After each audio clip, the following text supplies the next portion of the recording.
कि ये क्या होता है, ये क्यों लेना है और ये किसने लेना आहे, हे का घ्यावं, हे कशासाठी घ्यावं, हे कोणी घ्यावं याबद्दल आपण जाणू. प्रभू येशूनं त्याच्या शिष्यांना दोनच विधी पाळायला सांगितले आहेत. एक आहे बाप्तिस्मा आणि एक आहे प्रभुभोजन. हे भौतिकदृष्ट्या आज्ञा म्हणून त्यांना पाळायला सांगितलं आहे. बरोबर. विश्वास ठेवतो आणि बाप्तिस्मा घेतो त्याचं तारण होईल. नुसता विश्वास ठेवून चालणार नाही, तर त्याला कृतीची जोड पण हवी आहे. वचन कहता है कि तू विश्वास रख तेरा उद्धार हो जाएगा, लेकिन वचन ऐसा भी कहता है तू विश्वास रख और बाप्तिस्मा ले तो तेरा उद्धार हो जाएगा.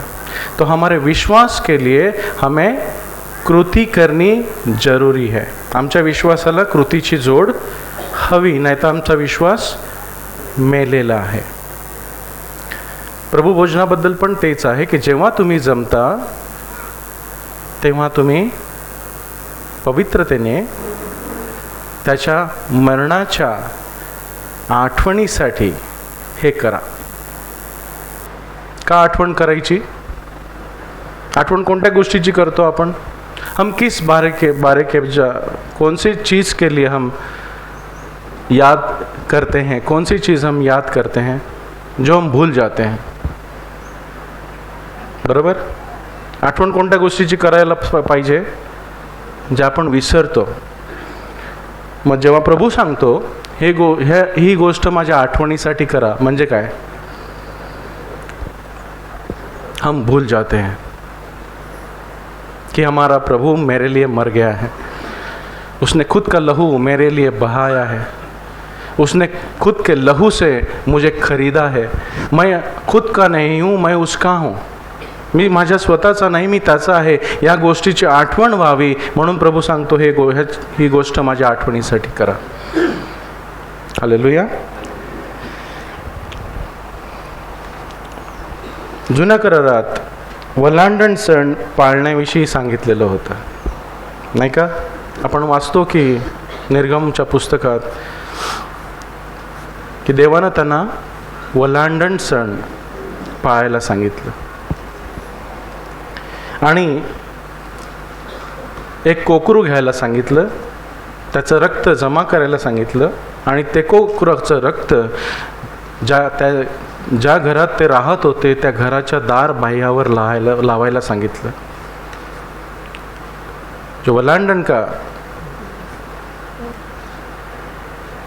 फीस्ट प्रभु ने उनको पालने के लिए बोला, उसके लिए प्रभु ने उनको क्या कहा? आप मेमना ले लो, उसको काटो, उसका लहू जमा करो और वो लहू अपने घर के दरवाजे पर लगाओ, ताकि जब मृत्यु आएगा, मृत्यु का दूत उस रात को पहिलोटा मारने के लिए आएगा, जो प्रथम जन्मलेला आहे त्याला मारायला येईल, तेव्हा तो ते रक्त पाहिल आणि ओलांडून जाईल.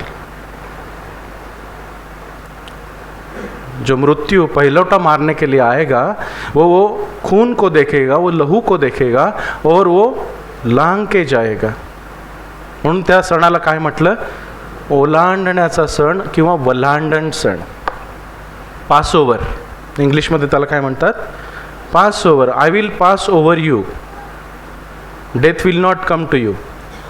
तुमच्यावर मरण येणार नाही. निर्गम पुस्तकात हे लिहिलेलं आहे. निर्गमाच्या पुस्तकात 12व्या अध्यायात 1 ते 28 आपण वाचू. एक्सोडस चैप्टर 12 वर्स 1 to 28. पन्ना नंबर 81 निर्गमन उसका 12वां अध्याय वचन 1 से आगे तक. फिर यहोवा ने मिस्र देश में मूसा और हारून से कहा, ये महीना तुम लोगों के लिए आरंभ का ठहरे, अर्थात वर्ष का पहला महीना यही ठहरे. इज़राइल की सारी मंडली से इस प्रकार कहो, इसी महीने से 10वें दिन तुम अपने अपने पितरों के घरानों के अनुसार घराने के पीछे एक मेमना ले रखो, और यदि किसी के घराने में एक मेमने खाने के लिए मनुष्य कम हो तो वह अपने सब से निकट रहने वाले पड़ोसी के साथ प्राणियों की गिनती के अनुसार एक मेमना ले रखें, और तुम हर एक खाने के अनुसार मेमने का हिसाब करना। तुम्हारा मेमना निर्दोष और 1 वर्ष का नर हो, और उसे चाहे भेड़ों में से लेना चाहे बकरियों में से, और इस महीने के 14वें दिन तक उसे रख छोड़ना। और उस दिन गोधूली के समय इज़राइल की सारी मंडली के लोग उसे बलि करें। तब वे उसके लहू से कुछ लेकर जिन घरों में मेमनों को खाएंगे, उनके द्वार के दोनों अलंगों और चौखट के सिर तक लगाएं, और वे उसके मांस को उसी रात को आग में भूंजकर अख़मीरी रोटी और कड़वे सागपात के साथ खाएं। उसको सिर, पैर और अंतड़ियों समेत आग में भूंजकर खाना, कच्चा या जल में कुछ भी पकाकर न खाना, और उसमें से कुछ भी सवेरे तक न रहने देना, और यदि कुछ सवेरे तक रह भी जाए तो उसे आगे में जला देना। और उसके खाने की यह विधि है, कमर बांधे, पाँव में जूती पहने और हाथ में लाठी लिए हुए उस फुर्ती से खाना। वहाँ तो यहोवा का पर्व होगा, क्योंकि उस रात को मैं मिस्र देश के बीच में होकर जाऊंगा, और मिस्र देश के क्या मनुष्य क्या पशु सब के पहिलौठों को मारूंगा, और मिस्र के सारे देवताओं को भी मैं दंड दूंगा। मैं यहोवा हूँ। और जिन घरों में तुम रहोगे उन पर वह लहू तुम्हारे लिए चिन्ह ठहरेगा, अर्थात मैं उस लहू को देखकर तुम को छोड़ जाऊंगा, और जब मैं मिस्र देश के लोगों को मारूंगा तब वह विपत्ति तुम पर न पडेगी और तुम नष्ट न होगे। बस इथे आपण पाहतो की ओलांडन सण काय आहे आणि तो कशासाठी पाळायला सांगितलं। इथे काय म्हटलंय वचन 5 मध्ये, तुमचे कोकरू 1 वर्षाचा नर असून निर्दोष असावे, तो तर तुम्ही मेंढरातला किंवा शेळ्यातला घ्यावा। मेंढरूच का किंवा रक्तच का, नाही का प्रश्न पडतो। हे कशासाठी, बलिदान कशासाठी, बळी कशासाठी? तर ह्याचं उत्तर आपल्याला उत्पत्तीच्या पुस्तकात मिळेल, किंवा जेव्हा आदम आणि एवेनं पाप केलं तेव्हा त्यांनी स्वतःला कोणती वस्त्र ल्यायली? अंजिराच्या पानाची स्वतःला वस्त्र केली। लहू ही क्यों? इसका उत्तर हमें उत्पत्ति के पुस्तक में मिलता है कि जब आदम और एवा ने पाप किया और खुद को ढकने के लिए अंजीर के पन्नों का वस्त्र बनाया, पण देवाला ते वस्त्र नको होतं। देवानं त्यांना कोणतं वस्त्र दिलं? कातडीचं, नाही का? देवाने त्यांना कोणतं वस्त्र पांघरवलं? चामड्याचं, कातडीचं। मग कुठून आणली ती कातडी देवानं? हां, तेव्हा कोणतरी बली गेलेला असेल, नाही का? देवानं कोकरू मारलेलं असेल त्यांच्यासाठी। देवाला याचा अर्थ काय की अंजिराची पानं काय दर्शवितात?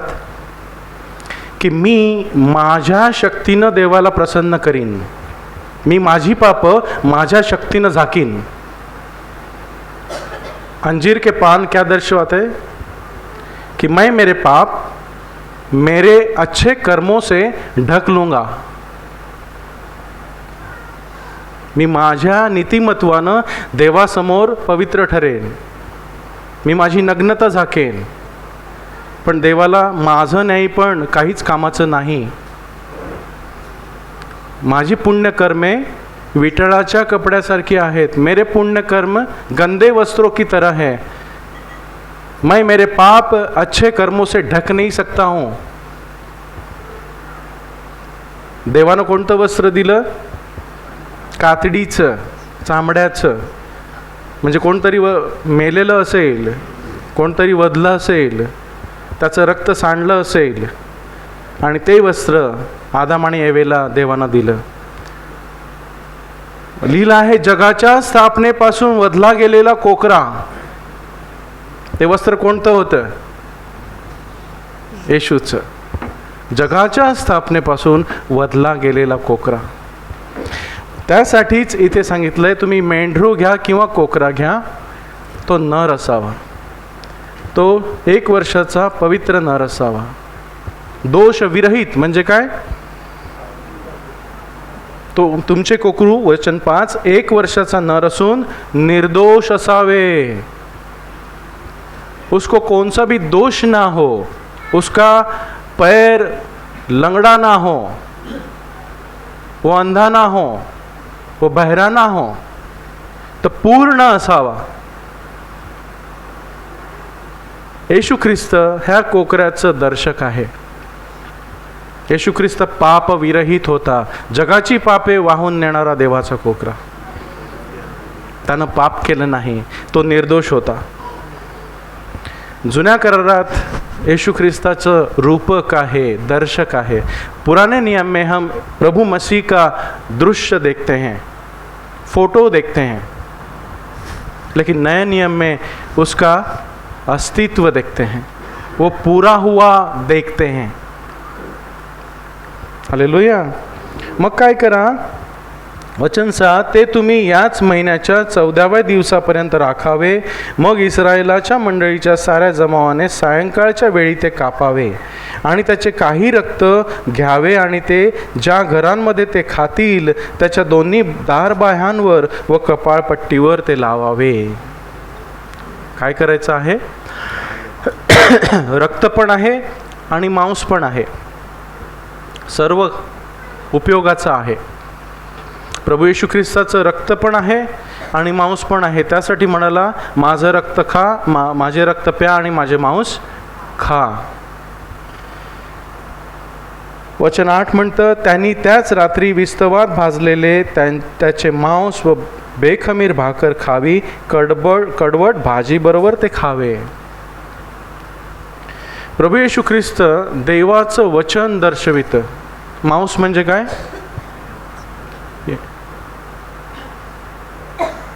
मेमने का मांस, मटन, उसको क्या दर्शाता है इधर? प्रभू येशू का वचन. वचन देह झाला नाही का, शब्द देही झाला, त्याने आम्हामध्ये वस्ती केली. त्याचं रक्त माझ्या पापांच्या क्षमेसाठी आणि त्याची वचनं मला पवित्र करण्यासाठी. दोन्ही गरजेचं आहे.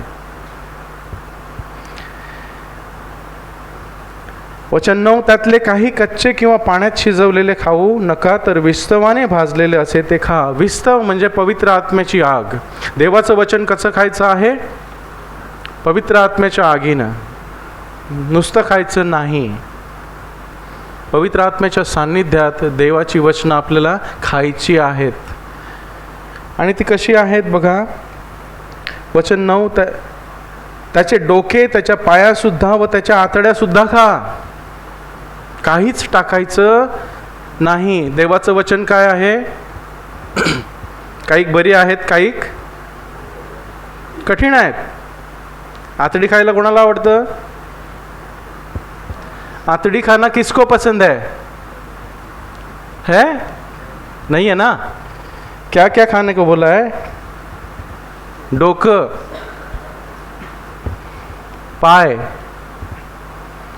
आणि आतडी. मटण तर खायचंच आहे, पण त्याच्याबरोबर हे पण खायचं आहे. देवाचं वचन काही सोपी आहेत, काही चांगली आहेत, काही आपल्याला आवडतात. कुछ प्रभु के वचन है वो अच्छे लगते हैं, प्रभु की आज्ञाएं वो हमें अच्छी लगती है. लेकिन कुछ कठिन आज्ञाएं हैं, जो अतड़िया है, जो पैर है, वो हम खाना नहीं चाहते. हमें खाली मटन चाहिए. पण इकडे काय सांगितलंय? सर्व खा. ह्याच्यात काय आहे? सर्व. मला वाटेल ते घेतलं आणि दुसरं टाकून दिलं असं होणार नाही. सर्व खायचंय. तुम्हाला आवडेल अथवा न आवडेल. हालेलुया. प्रभू येशू ख्रिस्ताचं रक्त आपल्याला शुद्ध करतं, पण त्याची वचनं आपल्याला जीवन देतात. प्रभू येशू ख्रिस्ताचं रक्त माझ्या गतकाळाला माझं शुद्ध करतं. प्रभु यीशु का लहू मुझे पिछले कर्मों से, मेरे पापों से छुड़ाता है, बचाता है, शुद्ध करता है. लेकिन पाप न करने के लिए मुझे प्रभु का मांस खाना है. त्याचं वचनं खायची आहेत. हालेलुया. बरोबर का? दोन गोष्टी आहेत, रक्त आणि मांस. रक्त मला माझ्या पापांची क्षमा करते आणि त्याचं मांस मला जीवन देते, मला कृपा देते, जेणेकरून मी पाप करू नये. हालेलुया. पुढे बघा वचन 10, आणि तुम्ही त्यातले काही सकाळपर्यंत राहू देऊ नका. सकाळपर्यंत त्यातले काही राहिल्यास तुम्ही ते विस्तवाने जाळून टाका. सगळं करायचं आहे. तुम्ही ते असे खा, तुमच्या कमरा बांधलेल्या, तुमच्या पायात तुमची पायथणे, तुमच्या हातात तुमची काठी असतात. तुम्ही ते घाईघाईने खा, ते यहोवाचे वल्लांडण आहे. कारण त्याच रात्री मी मिसर देशातून येथून तेथून फिरेन आणि मिसर देशातले मनुष्याचे व पशूचेही सर्व प्रथम जन्मलेले मारीन. हे 10वी पिढा होती, नाही का? शेवटली पिढा 10वी पिढा. मिस्रावरती 10 पिढा पाठवल्या देवानं. मिस्र के ऊपर परमेश्वर ने 10 पीढ़ाएँ भेजी ताकि वो लोगों को छोड़े. फारो जो राजा था वो लोगों को छोड़े, उनको मुक्त करे. 9 पीढ़ाएँ ऐसी थी कि वो बोला, राजा बोला अभी छोड़ देता हूँ, लेकिन उसने छोड़ा नहीं, उसका हृदय कठिन हो गया. लेकिन 10वीं पीढ़ा ऐसी थी, परमेश्वर ने बोला मैं पहलोटों को मारूंगा, तुमचे प्रथम जन्मलेले मी मारीन. मग ते प्राण्यांचे असो की मनुष्याचे असो, इस्रायलाचे असो की मिस्राचे असो, पण तेच वाचवले जातील ज्याच्या दारबाह्यावर कोकऱ्याचं रक्त असेल. हालेलुया. वचन 12, कारण त्याच रात्री मी मिस्र देशातून येथून तेथून फिरेन आणि मिस्र देशातील मनुष्याचे व पशूंचेही सर्व प्रथम जन्मलेले मारीन आणि मी मिस्राच्या सर्व देवांवर न्यायदंड आणीन आणि मी यहोवा आहे. मैं उनके ऊपर दंड लाऊंगा. आणि तुम्ही आहात त्या घरावरील रक्त तुम्हाला खुणेसाठी होईल आणि जेव्हा मी रक्त पाहीन तेव्हा तुम्हाला ओलांडून जाईन. मरण सर्वांवर येणार आहे. मृत्यु तो सबके ऊपर आएगी. हमें मरना तो है, लेकिन वो मेमने का लहू जिसके ऊपर है वो मृत्यु नहीं देखेगा. हम देह से मरेंगे लेकिन आत्मा में हम जीवित रहेंगे. हालेलुया. क्योंकि प्रभु वो लहू को देखेगा और हमें लांघेगा.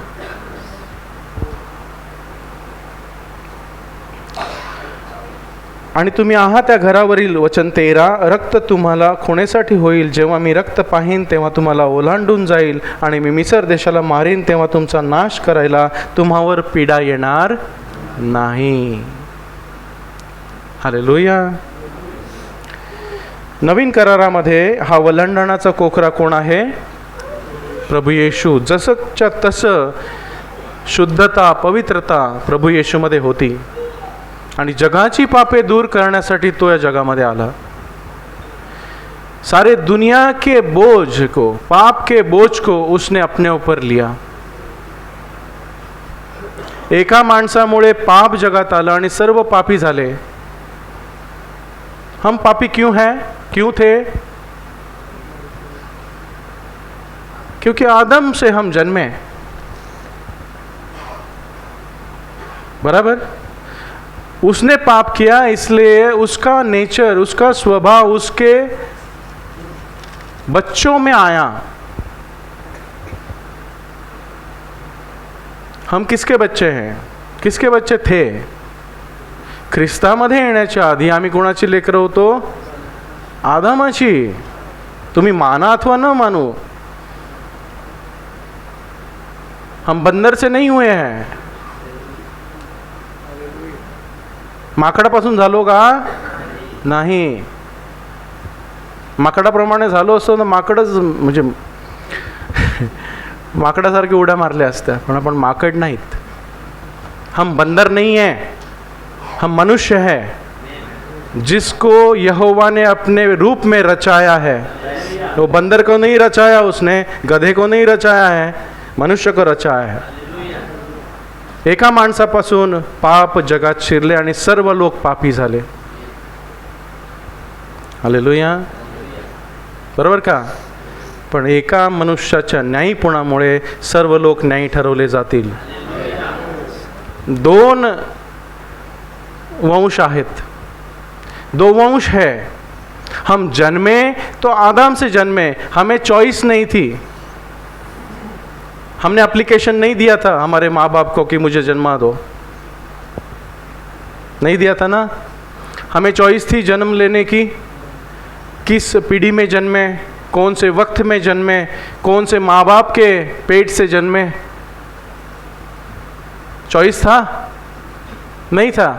हिंदू परिवार में जन्मे होते तो हिंदू होते, मुसलमान परिवार में जन्मे होते तो ही मुसलमान होते, जैन में होते तो जैन होते, कैथलिक में पले होते तो कैथलिक हो जाते थे. लेकिन सबका बाप एक ही था, आदम, जो खुद के कर्मों से अपने पाप को ढकना चाहता था. आदम स्वतःला त्या अंजिराच्या पानांनी झाकू इच्छित होता. हालेलुया. मग धर्म काय आहे? कोणताही धर्म घ्या, काय सांगतो? पुण्यकर्मे कर म्हणजे तुझी पापे क्षमा होतील. काय इस्लाममध्ये, मुसलमानांमध्ये काय आहे? तुझी पाप आणि तुझी पुण्यकर्म मापली जातील. 50-50 असतील तर गडबड आहे. 49 आणि 51 असतील ना तर वाचेल. 51 तुझी पुण्यकर्मे आणि 49 तुझी पापे असतील तर तू वाचलं जाईल. पारडं असं होईल तर वाचलं जाईल. आहे का तसं?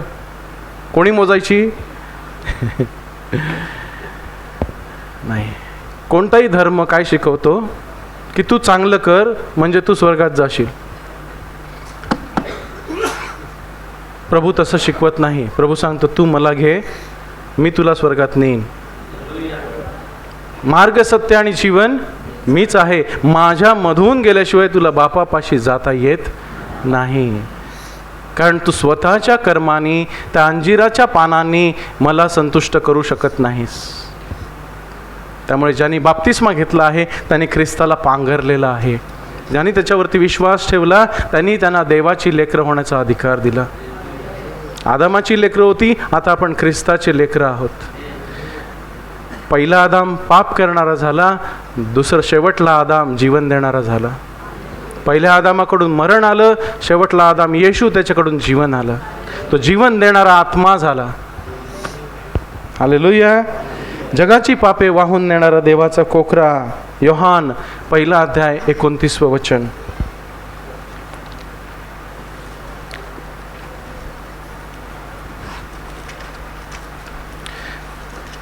John chapter 1 verse 29. पढ़ना नंबर 130, यूहन्ना उसका 1 अध्याय वचन 29.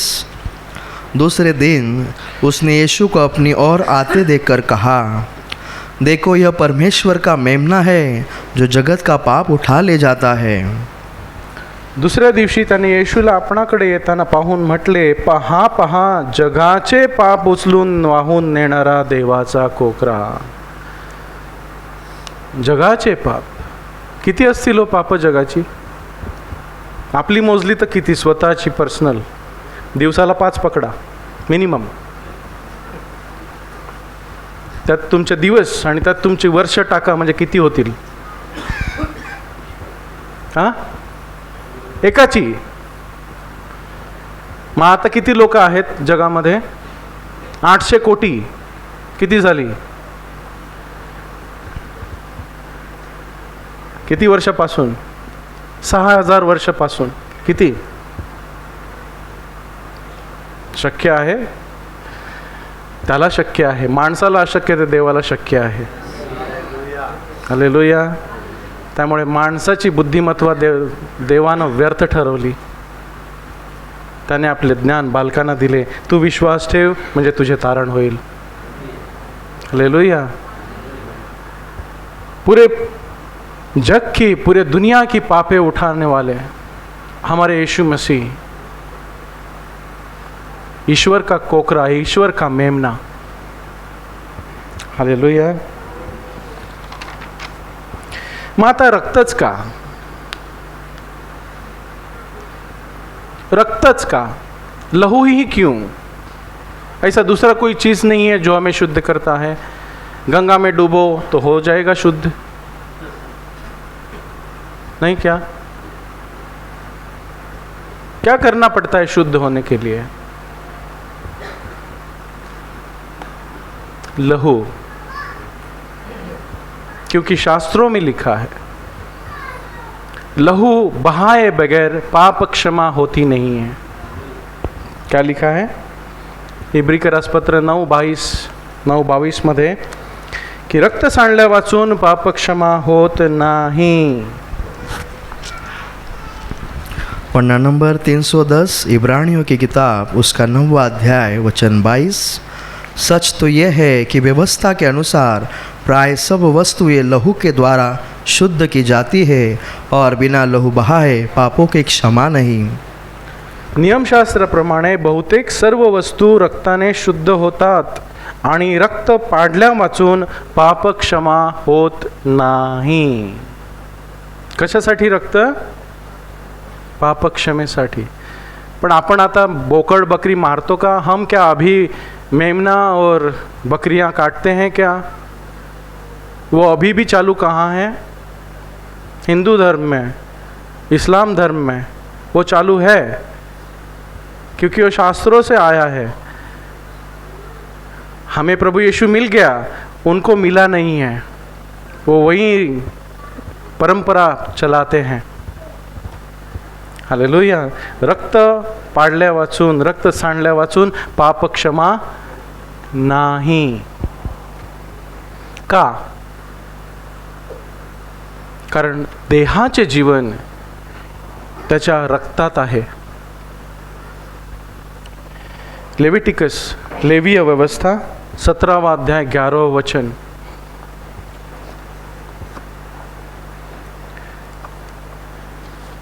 लेवीय अवस्था, लेविटिकस 17:11।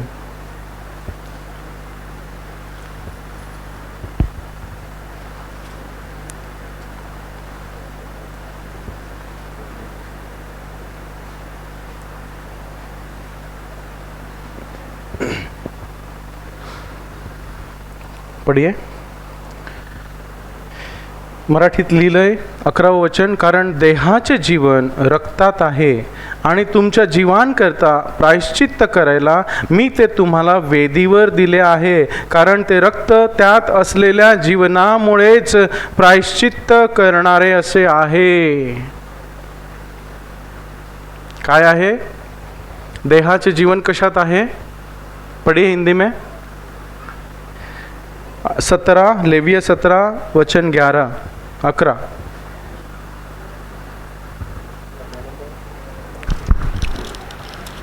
पन्ना नंबर 144 लेव व्यवस्था उसका 17वां अध्याय वचन 11।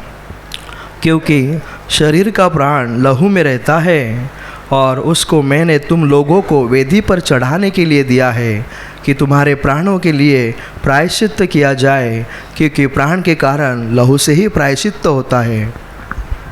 देहाचे जीवन रक्तात आहे आणि तुमच्या जीवांकरता प्रायश्चित्त करायला ते मी तुम्हाला वेदीवर दिले आहे। आपलं जीवन कशात आहे? कशात आहे? श्वासात नहीं? मग श्वासात है कि रक्तात है? हमारा जीवन श्वास में है कि ब्लड में है, लहू में है? ओके। आदमी का खून करना है तो क्या करना पड़ता है?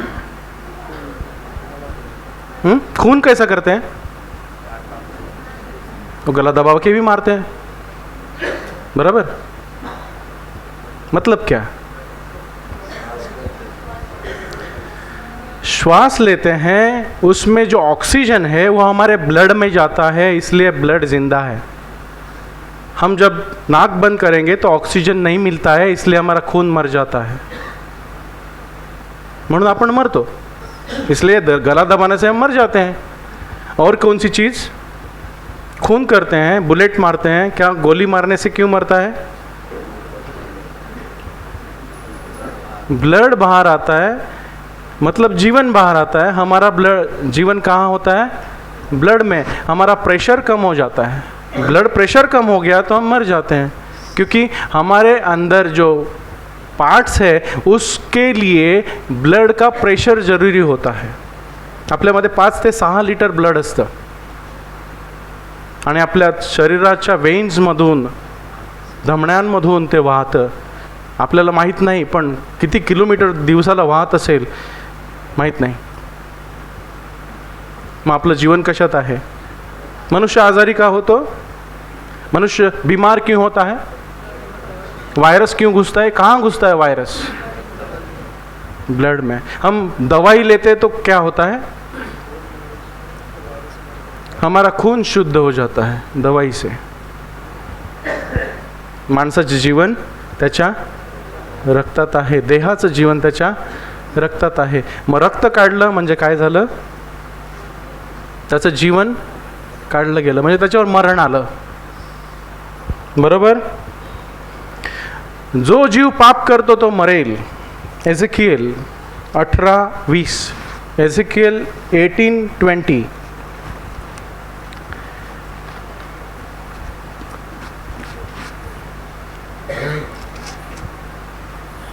एझेकिएल 18:20, एझेकिएल 18:20। पन्ना नंबर 987, यहजकेल उसका 18वां अध्याय वचन 20। जो प्राणी पाप करे वही मरेगा, न तो पुत्र पिता के अधर्म का भार उठाएगा और न पिता पुत्र का। धर्मी को अपने धर्म का फल और दुष्ट को अपनी दुष्टता का फल मिलेगा। हालेलुया। जो जीव पाप करतो तो मरेल। मग आपण पाप केलेच आहे ना, सर्वांनी पाप केले आहे आणि देवाच्या गौरवाला सबने पाप किया है। तो उसका वेतन क्या है? उसका परिणाम क्या है? कौन सा मरण? 2 प्रकार के मरण है। एक तो देह का मरण जो सबको मरना है, और दूसरा मरण है जो सार्वकालिक मरण है। एक तो सार्वकालिक जीवन है और सार्वकालिक मरण है। सार्वकालिक जीवन प्रभु के साथ रहना है और सार्वकालिक मरण प्रभु के अलग रहना है। नरक काय आहे? दुसरं मरण। मग ह्यापासून वाचायचं असेल तर काय करावं लागेल? पहा, जगाची पापे दूर करणारा देवाचा कोकरा, जो त्याच्यावरती विश्वास ठेवतो तो लाजवला जाणार नाही। पहा, मी अडखळण्याचा धोंडा सियोनात ठेवतो, जो त्याच्यावर विश्वास ठेवेल तो लाजवला जाणार नाही। जो जीव पाप करतो तो मरेल। आणि रोमकरास पत्र 6:23 मध्ये लिहिलं आहे, रोम की पत्री 6:23 में लिखा है, पाप का वेतन मरण है। क्या लिखा है? पन्ना नंबर 214, रोमियो की किताब उसका 6वां अध्याय वचन 23। क्योंकि पाप की मजदूरी तो मृत्यु है, परंतु परमेश्वर का वरदान हमारे प्रभु मसीह यीशु में अनंत जीवन है। पापाची मजुरी मरण आहे, परंतु देवाचे कृपादान आपला प्रभू येशू ख्रिस्त याच्यामध्ये सर्वकाळचे जीवन आहे। जीवन आणि मरण तुझ्या पुढे ठेवलेले आहे। तू आणि तुझे संतान जगावे म्हणून तू जीवन निवडून घे। हालेलुया। मग जुन्या करारामध्ये त्यांच्या पापांची क्षमा कशी होत होती? पुराने नियम में यही तो नियम लागू था कि जो पाप करेगा वो मरेगा। तो मैंने जब पाप किया तो मुझे मेरा लहू देना पड़ेगा, लेकिन मैं मेरा लहू दूंगा तो मैं मरूंगा। इसलिए क्या किया जाता था कि एक मेमने को लिया जाता था और मैं मेरे हाथ उसके सिर के ऊपर रखता था और मेरे पाप उसके ऊपर जाते थे और वो मेरे बदले में काटा जाता था। लेविटिकस, लेवीय 1 अध्याय 3 से 9 हम पढ़ेंगे।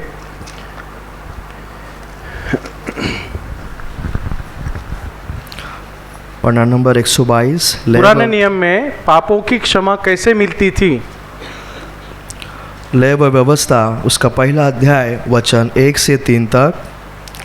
यहोवा ने मूसा को बुलाकर मिलाप वाले तंबू में से उससे कहा, इज़राइल से कहे, नहीं, हाँ ओके ठीक है। इज़राइल से कहे कि तुम में से यदि कोई मनुष्य यहोवा के लिए पशु का चढ़ावा चढ़ाए तो उसका बलि पशु गाय बैलों अथवा भेड़ बकरियों में से एक का हो। यदि वह गाय बैलों में से होम बलि करे तो निर्दोष नर मेल मिलाप वाले तंबू के द्वार पर चढ़ाए कि यहोवा उससे ग्रहण करे। नहीं, लेविया 1:3 से 5 ना, लेविया 1:3 से 5 तक। यदि वह गाय बैलों में से होम बलि करे तो निर्दोष नर मिलाप वाले तंबू के द्वार पर चढ़ाए कि यहोवा उसे ग्रहण करे। वह अपना हाथ होम बलि पशु के सर पर रखे और उसके लिए प्रायश्चित करने को ग्रहण किया जाएगा। तब वह उसे बछड़े को यहोवा के सामने बलि करे और हारून के पुत्र को याजक में लहू को समीप ले जाकर उस वेदी के चारों ओर छिड़के जो मिलाप वाले तंबू पे द्वार पर है। बस इथे आपल्याला समजतं की पापांची क्षमा होण्यासाठी त्यांना एक गोरा किंवा मेंढरू घ्यायला सांगितलेलं आणि ते मंदिरात आणायचं। तेथे काय करायचं, माझे हात ज्याला पापबली द्यायचा आहे, होम बली द्यायचा आहे, त्याने त्याच्यावर डोक्यावरती हात ठेवायचे, म्हणजे माझी पाप त्याच्यावरती गेली आणि जे मला मरण येणार होतं, माझं रक्त वाहिलं जाणार होतं, ते त्या बकऱ्याचं किंवा त्या गोऱ्याचं कापून वाहिलं जाणार। हालेलुया, बरोबर, म्हणजे मला माझ्या पापांची क्षमा झाली। हे प्रतीक होतं। ये तो प्रतीक था कि मेरे पापों के क्षमा के लिए मुझे वो मेमना या तो बैल प्रभु के मंदिर में लाना था। मैं मेरे हाथ उसके सिर के ऊपर रखूँगा और मेरे पाप उसके ऊपर ट्रांसफ़र हो जाएंगे, और जो मुझे मरण आने वाला था, मुझे मरना था, मेरा लहू बहना था, वो बैल या मेमने को काट के बहाया जाता था। मेरा मरण उसके ऊपर चले गया, मेरे पाप उसके ऊपर चले गए और मुझे क्षमा मिल गई। ये तो पुराना नियम था। अभी जो मेमना वो सूली पे चढ़ाया गया, उसके ऊपर जो देखेगा वो बचाया जाएगा। हालेलुया। हमें मुंह से कबूल करना है कि प्रभु यीशु ही मेरा प्रभु है। जर तू तोंडाने मुखाने कबूल करशील आणि आपल्या हृदयात विश्वास ठेवशील की येशू हा प्रभू आहे, तर तुझे तारण होईल।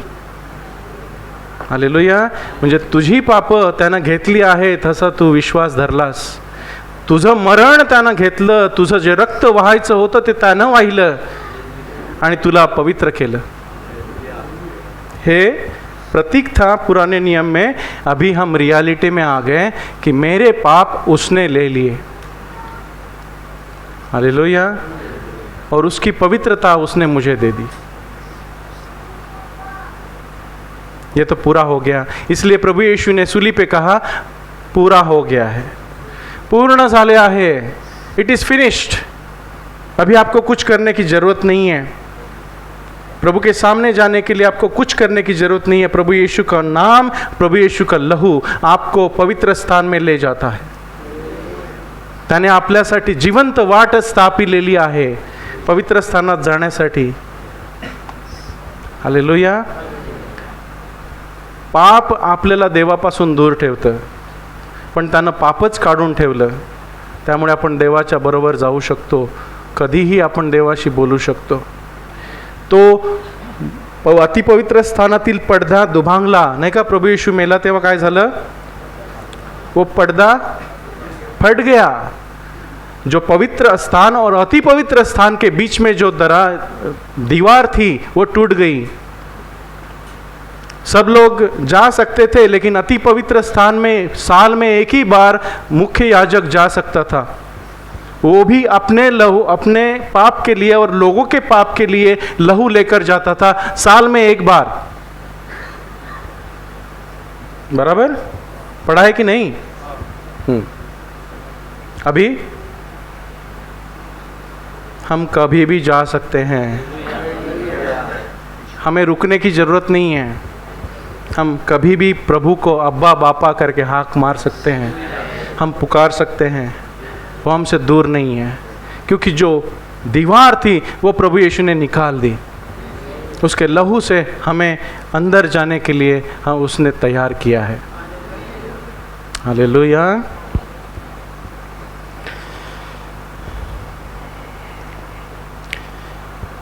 प्रकटीकरण 13:8, रिविलेशन 13:8।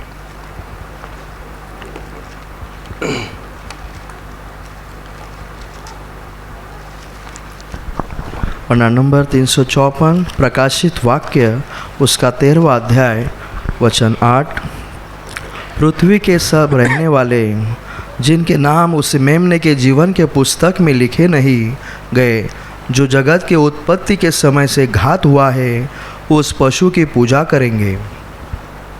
पृथ्वीवरील, रिव्हलेशन 13:8, पृथ्वीवरील सर्व राहणाऱ्यांपैकी ज्यांची नावे जगाच्या स्थापनेपासून वधलेल्या कोकऱ्याच्या जीवनाच्या पुस्तकात लिहिलेली नाहीत, ते सर्व त्या श्वापताला नमन करतील। एक आहे जीवनाचं पुस्तक, त्याच्यामध्ये कोणाची नावं लिहिलेली आहेत? जे जीवनात आहेत त्यांच्यासाठी, ज्यांनी प्रभू येशूवरती विश्वास ठेवला त्यांची। पण इथे लिहिलं आहे की जगाच्या स्थापनेपासून वधलेला कोकरा, दुनिया के स्थापना से वधा गया हुआ मेमना। प्रभू येशूला कधी मारलं? 2000 वर्षापूर्वी। पण इथे काय लिहिलंय की जगाच्या स्थापनेपासून वधला गेलेला? हालेलुया। त्यासाठीच म्हटलं की आदाम आणि एवेला जे कातडं पांघरवलं ते प्रभूचंच होतं, प्रभू त्यांच्यासाठी मेलेला। आता मला सांगा, जुन्या करारात ते पुढे पाहत होते, त्यांना पापांची क्षमा कशी झाली हे प्रतीक होतं नाही का? हात ठेवणं, ते वधला जाणं, कोकरा कापलं जाणं, हे काय होतं? प्रतीक। पण ते येणाऱ्या गोष्टींकडे पाहत होते। दे वर लुकिंग फॉरवर्ड। ते जो वधला जाणार होता, खरोखर वधला जाणार होता, यशाने ज्याच्याविषयी लिहिलेलं होतं त्याच्याकडे पाहत होते की प्रभू त्याला पाठवणार आहे, तो येणार आहे, तो आमची पाप वाहून नेणार आहे। त्यांनी त्याच्यावरती विश्वास ठेवला, नाहीतर मग अब्राहमाचं तारण झालं नसतं, दाविदाचं तारण झालं नसतं, झालं असतं का? नाही। पण त्यांनी येणाऱ्या गोष्टींवरती विश्वास ठेवला की तो येणार आहे।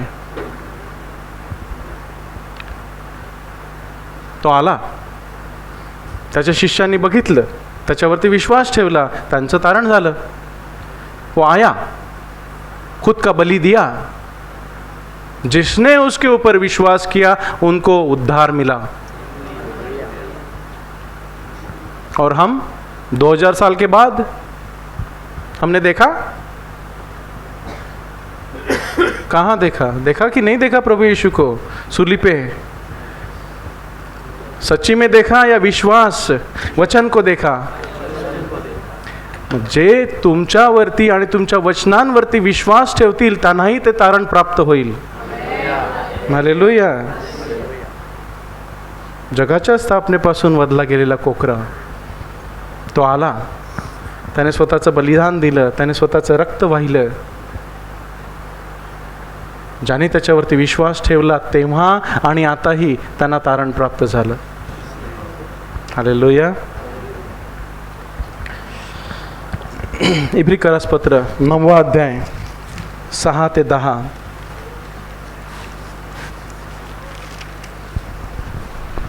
पन्ना नंबर 310, इब्रानियों की किताब उसका 9वां अध्याय वचन 6 से 10 तक। ये वस्तुएं इस रीति से तैयार हो चुकी, उस पहले तंबू में याजक हर समय प्रवेश करके सेवा से कार्य संपन्न करते हैं, पर दूसरे में केवल महायाजक वर्ष भर में एक ही बार जाता है और बिना लहू के नहीं जाता, जिसे वह अपने लिए और लोगों की भूल चूक के लिए चढ़ाता है।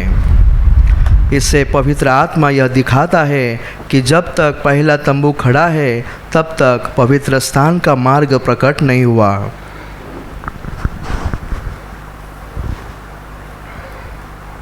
आता या वस्तूंची अशी व्यवस्था केलेली असता याजक उपासना करायला पहिल्या मंडपात तर नित्य जात असत। ये लिखा है, जो मंडप था, जो मूसा को परमेश्वर ने बनाने के लिए बोला था, उसमें 3 भाग थे।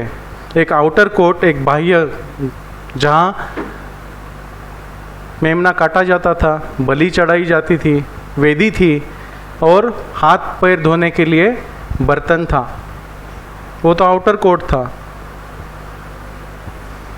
और तंबू के भीतर 2 भाग थे। एक था मंडप, पहिला मंडप। तंबूच्या मध्ये 2 भाग होते, एक पहिला मंडप पवित्र स्थान आणि दुसरा मंडप अति पवित्र स्थान। पहिल्या मंडपात दिवा नाही का,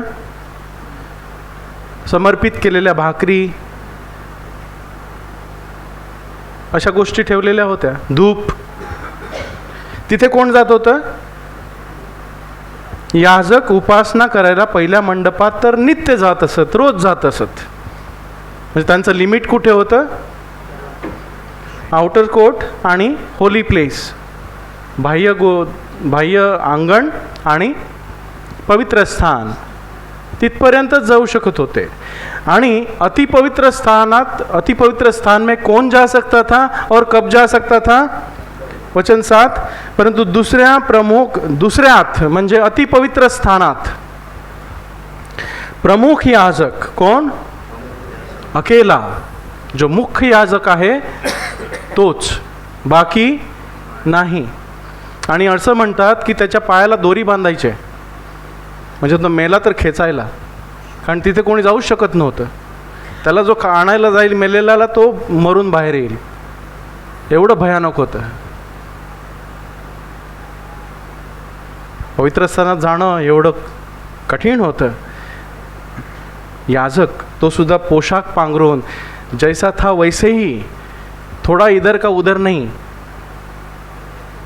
हर एक रूल संभल के वो पवित्र स्थान में साल में एक बार जाता था। कठीण होतं। हालेलुया। बघा, मात्र एकदा मात्र जात असतो व जे रक्त त्याने स्वतःबद्दल, कौन सा लहू ले जाता था? खुद के पापों के लिए आणि लोकांच्या पापांबद्दल अर्पायचे। त्याला कोणाचं लहू होतं ते? पापार्पणाचं, स्वतःच्या आणि लोकांच्या। त्या वाचून तो आत जात नाही। रक्ताविना कोणीही देवाच्या सान्निध्यात जाऊ शकत नाही। रक्त सांडल्याविषयी पाप क्षमा होत नाही। वचन 8, तेणेकरून पवित्र आत्मा दृष्टांत रूपाने हे दाखवतो की पहिला मंडप उभा आहे तोपर्यंत पवित्र स्थानाची वाट प्रकट केलेली नाही। हा दृष्टांत रूप कसं होतं की देवाची समक्षता जोपर्यंत पवित्र स्थान आहे आणि अतिपवित्र स्थान आहे त्याच्यामध्ये जो पडदा आहे तोपर्यंत कोणीही त्याच्यात जाऊ शकत नाही। देवाचं समक्षता सर्वांना मिळणार नाही, कारण सर्वांनी पाप केले आहे। कोणच देवाच्या समक्षतेत जाऊ शकत नव्हतं।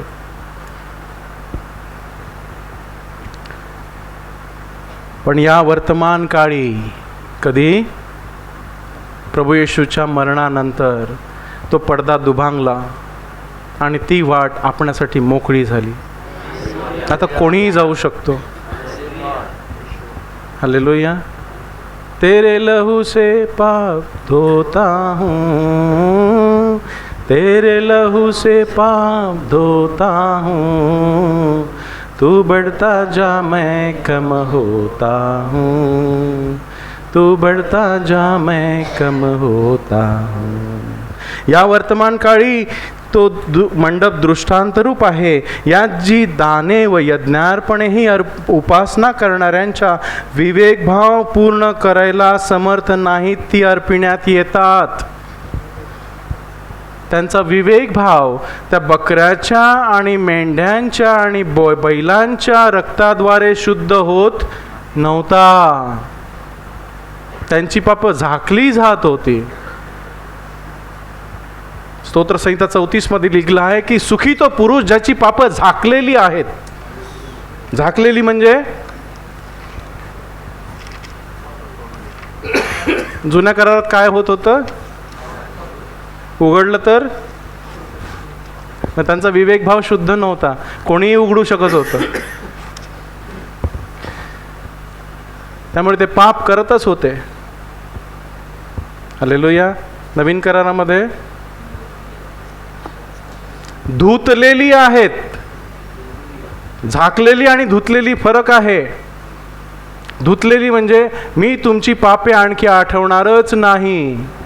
गॉन. जशी पापे पूर्वेपासून पश्चिमेकडे आणि तशी पापे तुमची मी दूर करीन.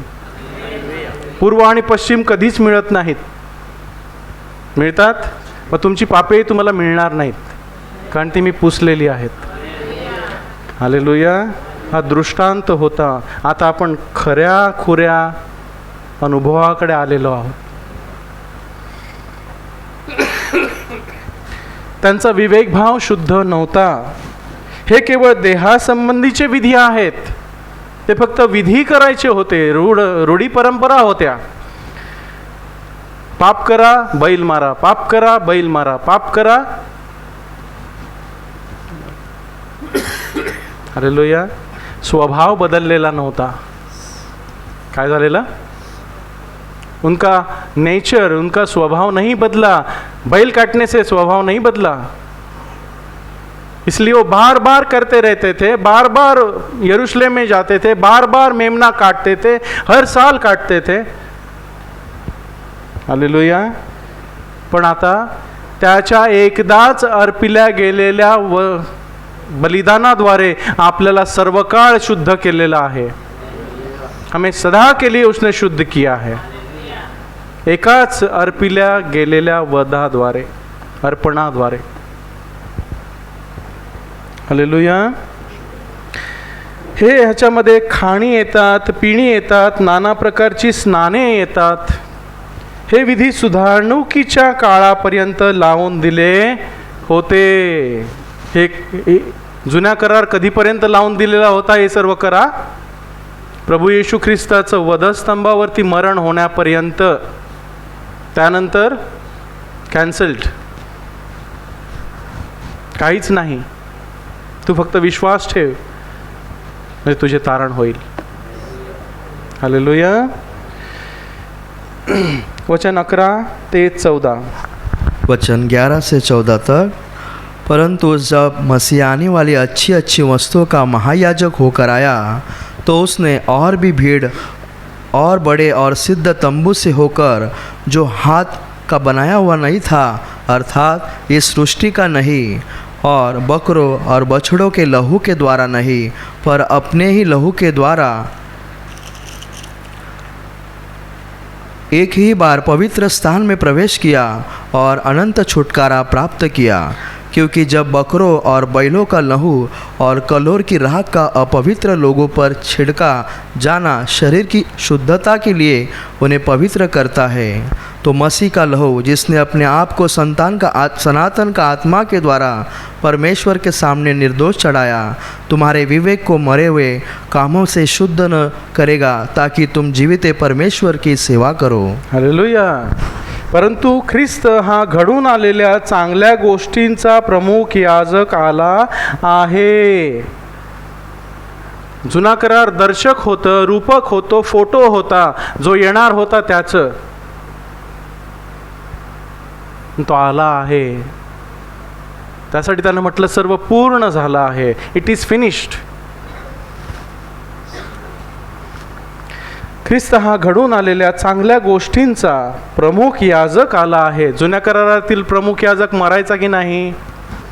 तो फक्त एकदाच वर्षातून जात असे, परंतु हा याजक सर्वदा जिवंत आहे.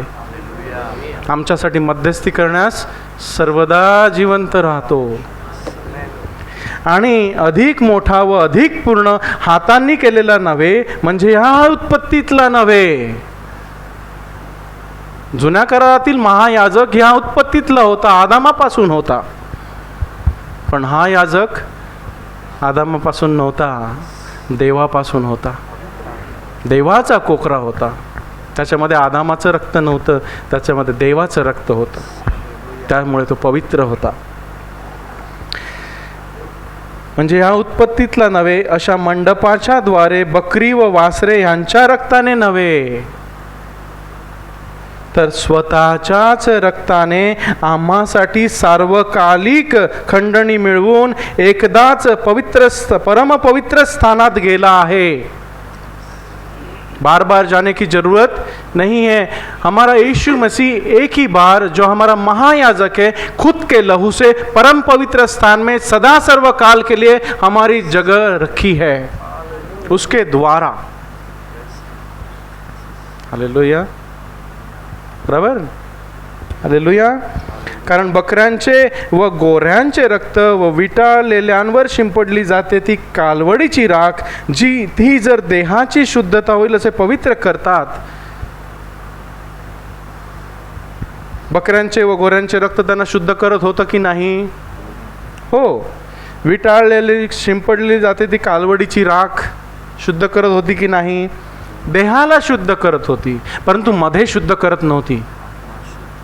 पण आज प्रभू येशू ख्रिस्ताचं रक्त मला मध्ये शुद्ध करतं, माझा विवेक भाव शुद्ध करतं, मला मध्ये माझा जीव, माझे विचार शुद्ध करतं. वचन 14, तर ज्याने सार्वकालिक आत्म्याकडून निष्कलंक अशा स्वतःच देवाला अर्पिले. कोणाकडून अर्पिलं? सार्वकालिक आत्म्याकडून, पवित्र आत्म्याच्या द्वारे त्याने स्वतःला निष्कलंक असं देवाला अर्पण केलं. त्या ख्रिस्ताचे रक्त तुमच्या विवेक भावास, तुमच्या मध्ये, विवेक भाव कुठे आहे? मध्ये आहे. न्यूनगंड असतो, पापी भावना असते, ती शुद्ध करील. बघा, जिवंत देवाची सेवा करण्यासाठी निर्जीव कर्मापासून किती विशेष करून शुद्ध करील. जर कालवडीचं आणि बकऱ्याचं रक्त, वो मेमने का लहू आपको देह को शुद्ध करता था, तो प्रभु यीशु का सच्चा लहू, पवित्र लहू हमें अंदर कैसे नहीं शुद्ध करेगा? हालेलुया.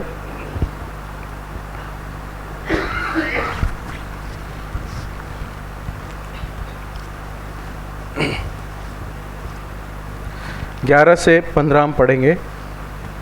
वाचलं ना? यस. ख्रिस्ताच्या स्वतःच्या अर्पणामुळे जुन्या करारातील पापार्पण, यज्ञार्पण बंद झाली.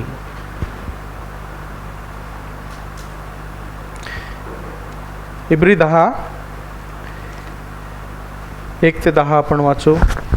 पन्ना नंबर 311, इब्रानियों की किताब, उसका 10वां अध्याय, वचन 1 से 11 तक.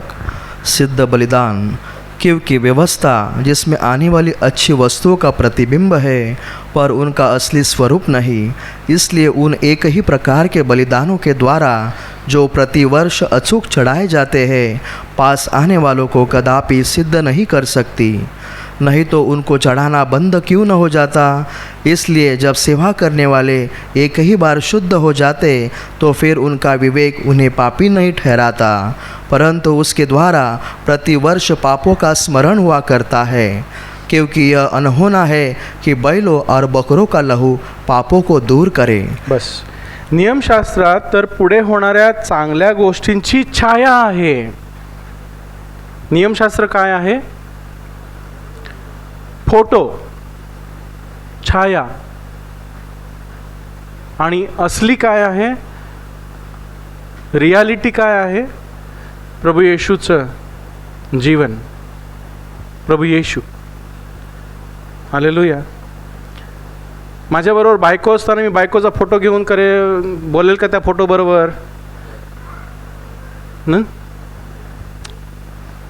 छाया मतलब क्या? फोटो। मेरे साथ जब मेरी बीबी होती है तो क्या मैं फोटो से बात करूंगा? नहीं ना, मैं मेरे बीबी से ही बात करूंगा ना। तो जब प्रभु यीशु मसीह हमारे साथ है तो हम पुराने नियम को क्यों पाले? नहीं है ना, नया नियम और पुराना नियम।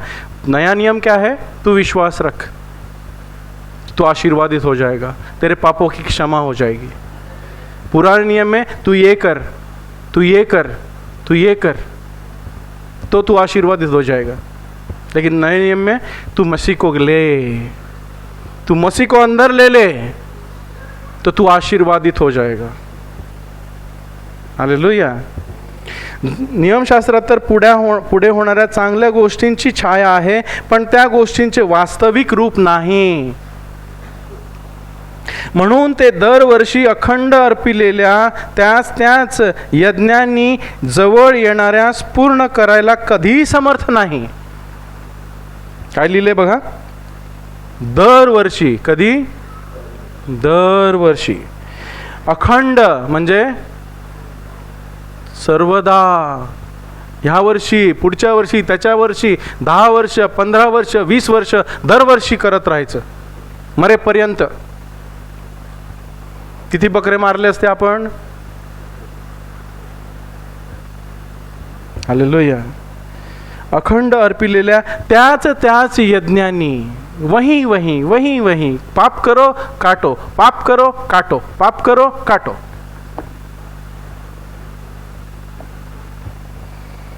जवळ येणाऱ्यास पूर्ण करायला कधीही समर्थ नाही। ते पूर्ण झाले नाहीत, अपूर्ण होते। वचन 2, जर ते समर्थ असते तर उपासना करणारे एकदा शुद्ध केलेले असता पुढे त्यांना पापांची काही भावना राहिली नसल्यामुळे ती अर्पणे अर्पण्याची बंद झाली नसती काय? जर त्या गोऱ्याच्या बकऱ्यांनी त्यांना शुद्ध केलं असतं, त्यांचा विवेकभाव शुद्ध झाला असता, तर पुढल्या वर्षी गोरे अर्पिले गेले नसते। पण अर्पिले गेले कारण ते शुद्ध केले गेले नाही, त्यांचा विवेकभाव शुद्ध झाला नाही, त्यांच्यामधील पापी स्वभाव निघाला नाही।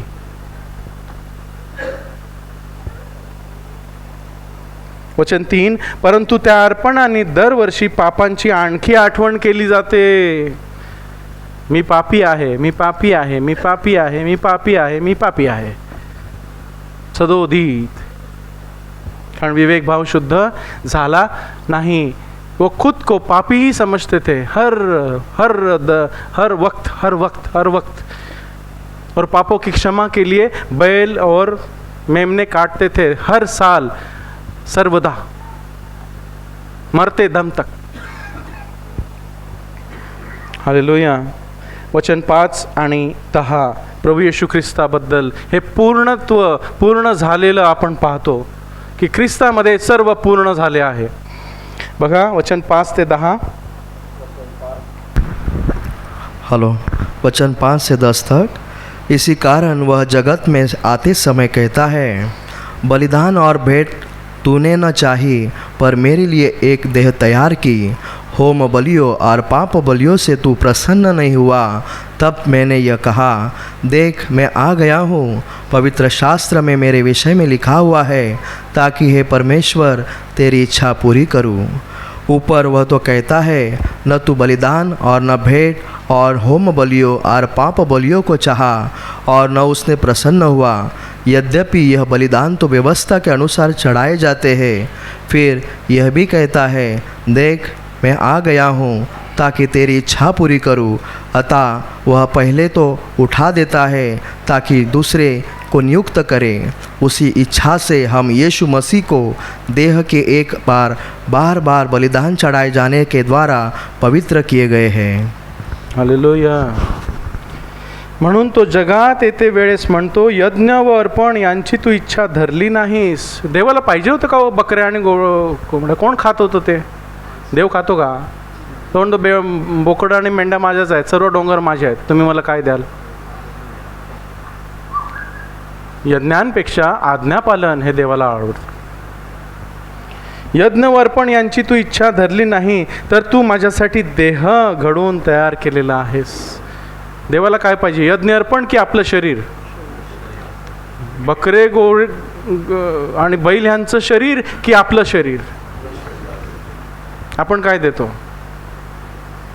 जुन्या करारात बकरे आणि बैल होते, आता या नवीन करारामध्ये आपलं अर्पण काय आहे? म्हणून तुम्ही आपली शरीरं जिवंत देवाला आवडता यज्ञ अशी सादर करून द्या. ही तुमची आत्मिक सेवा आहे, ही तुमची आत्मिक आराधना आहे, ही तुमची आत्मिक भक्ती आहे. तेव्हा मी म्हणालो, वचन 7, शास्त्राच्या पुस्तकात माझ्याविषयी लिहिलेले आहे. मेरे बारे में शास्त्रों में लिखा है. प्रभु यीशु मसीह क्या कहते हैं? मेरे बारे में शास्त्रों में लिखा है. देखो, सब शास्त्र मेरी गवाही देते हैं. हे देवा, पहा, मी तुझी इच्छा पूर्ण करायला आलो आहे. असा कोणीही मनुष्य नव्हता ज्यानं देवाची इच्छा पूर्ण केली पूर्णपणे. येशू शिवाय असा कोणीही नाही. आदामापासून झाले त्याच्यामध्ये कोणीच नाही केलं. कोणी नाही, फक्त येशूनं. तो देवाचा जिवंत कोकरा, पवित्र कोकरा. त्यानं कधी पाप केलं नाही, त्याच्या मुखात कपट आढळलं नाही. कारण त्यानं स्वतःची इच्छा पूर्ण केली नाही, तर देवाची इच्छा पूर्ण केली. त्याने स्वतःला संतोषविलं नाही, तर देवाला संतोषविलं. त्यामुळं आकाशातनं वाणी झाली, हा माझा प्रिय पुत्र आहे, ह्याच्या ठाई माझा जीव संतुष्ट आहे, ह्याचे तुम्ही ऐका, ह्याच्यावर तुम्ही विश्वास ठेवा. वर केलेल्या उल्लेखात तो म्हणतो, यज्ञ व होमार्पणे, अर्पणे व होमार्पणे व पापांबद्दलची अर्पणे यांची तू इच्छा धरली नाहीस, आणि त्यात तुला संतोष झाला नाही. कारण ती परत लोक करत होते, पाप करत होते, यज्ञ बळी देत होते, पाप करत होते, यज्ञ बळी देत होते, परंतु ते बदलले नाहीत. त्यांनी आपलं पापे सोडली नाहीत. ही नियमशास्त्राप्रमाणे अर्पिण्यात येतात. मग त्याने म्हटले, हे देवा, पहा, मी तुझी इच्छा पूर्ण करायला आलो आहे. दुसरे स्थापावे म्हणून तो पहिले काढून टाकतो. आपण यज्ञबळी देतो नाही. आपण जुन्या करारातले सर्व विधी पाळतो नाही, कारण ते काढून टाकलेलं आहे. नवीन वाट स्थापित झालेली आहे ख्रिस्त येशूमध्ये. त्याच्यामधूनच आपण बापापाशी जाऊ शकतो. हालेलुया.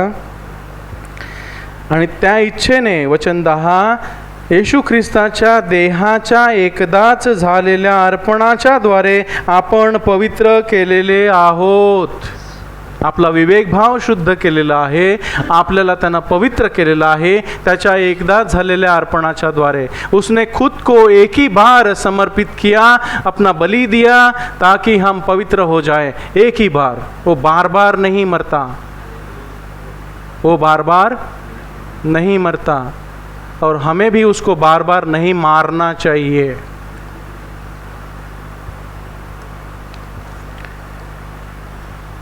इब्री 10, 26-31. हम यहूदियों की तरह नहीं रहना चाहिए जिसमें परमेश्वर को संतोष नहीं हुआ. परमेश्वर को संतोष नहीं हुआ. उनके जीवन से परमेश्वर दुखी था, क्योंकि वो आज्ञा नहीं मानते थे. हमारे बारे में परमेश्वर संतुष्ट रहना चाहिए. कैसे? देखो, 26 से 31 तक. हिब्रूज चैप्टर 10 वर्स 26-31. पन्ना नंबर 312, इब्रानियों की किताब, उसका 10वां अध्याय, वचन 26 से 31 तक. क्योंकि सच्चाई की पहचान प्राप्त करने बाद यदि हम जानबूझकर पाप करते रहे तो पापों के लिए फिर कोई बलिदान बाकी नहीं. हाँ, दंड का एक भयानक बाट जोहना और आग का ज्वलन बाकी है. जो विरोधियों को भस्म कर देगा. कारण आपण खरेपणाचे पूर्ण ज्ञान पावल्यावर जाणून बुजून पाप केले किंवा करीत राहिले, नाही का? करीत राहिले की मला माहीत आहे तरी मी करतो. जानून बुझून हम जानबूझ के पाप करते रहें कि मुझे पता है प्रभु को अच्छा नहीं लगता लेकिन मैं वही करूँगा।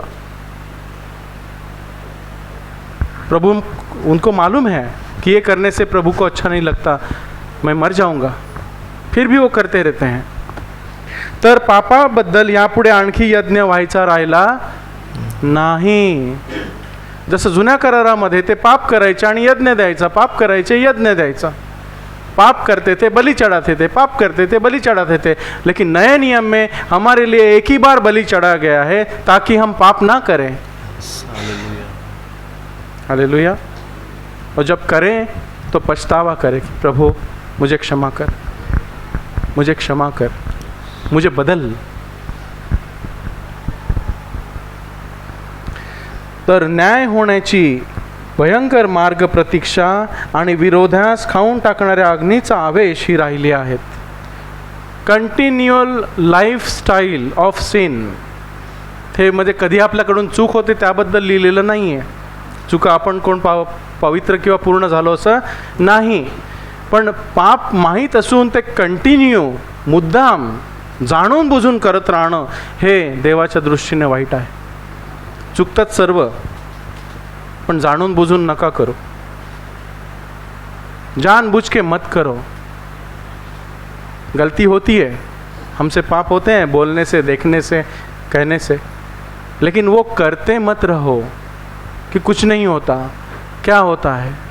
कुछ नहीं होता, नहीं, ऐसे नहीं होगा। वचन 28, वचन 28, जब मूसा की व्यवस्था का न मानने वाला या 2 या 3 जनों की गवाही पर बिना दया के मार डाला जाता है। मोशेच्या नियमशास्त्राचा अवहेर केलास तर त्यांच्यावर दया न होता तो 2 किंवा 3 साक्षीदारांवरून मरण पावतो। आज्ञा न पाळल्यास नियमशास्त्रामध्ये काय दंड होता? आई बापाला मानत नाही तो मरावाच। त्याला काय करत होते? चोरी करतो तो, मूर्तिपूजा करतो तो मरावाच, त्याला मारत होते। व्यभिचार करतो तो पकडला गेला त्याला मारत होते, धोंडमार होती 2 किंवा 3 साक्षीदारांवरून। कठीण होतं, पण आपल्याला सोपं दिलं आहे, आपण ते इझीमध्ये घेतो, नाही का? कठीण कोणतं होतं? जुना करार की नवीन करार? जुना करार। सोपं कोणतं आहे? नवीन करार। पण आपण त्याचा वापर करतो का? हम उसको सीरियसली लेते हैं क्या? हालेलुया।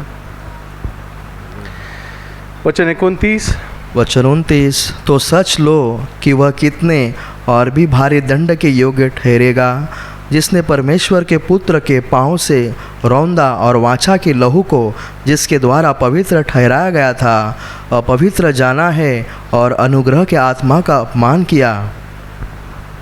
हालेलुया। तर ज्याने देवाच्या पुत्राला पायांखाली तुडवले। पाप करणं म्हणजे नुसतं पाप करणं होत नाही, जेव्हा विश्वासू पाप करतो तेव्हा ह्या गोष्टी बघा काय काय होतात। जाणून बुजून करीत राहतो तेव्हा ह्या गोष्टी होतात। कोणत्या? देवाच्या पुत्राला पायाखाली तुडवले। आपण तुडवू का हो? हम परमेश्वर के पुत्र को पैर के नीचे कुचलेंगे? कुचलेंगे नहीं ना। तो हम पाप करते हैं ना, तो करते हैं, उसको कुचलते हैं। सीरियस है ना? एक पाप करते तो एक पाप नहीं होता, उसमें 3 पाप और होते हैं। कौन सा?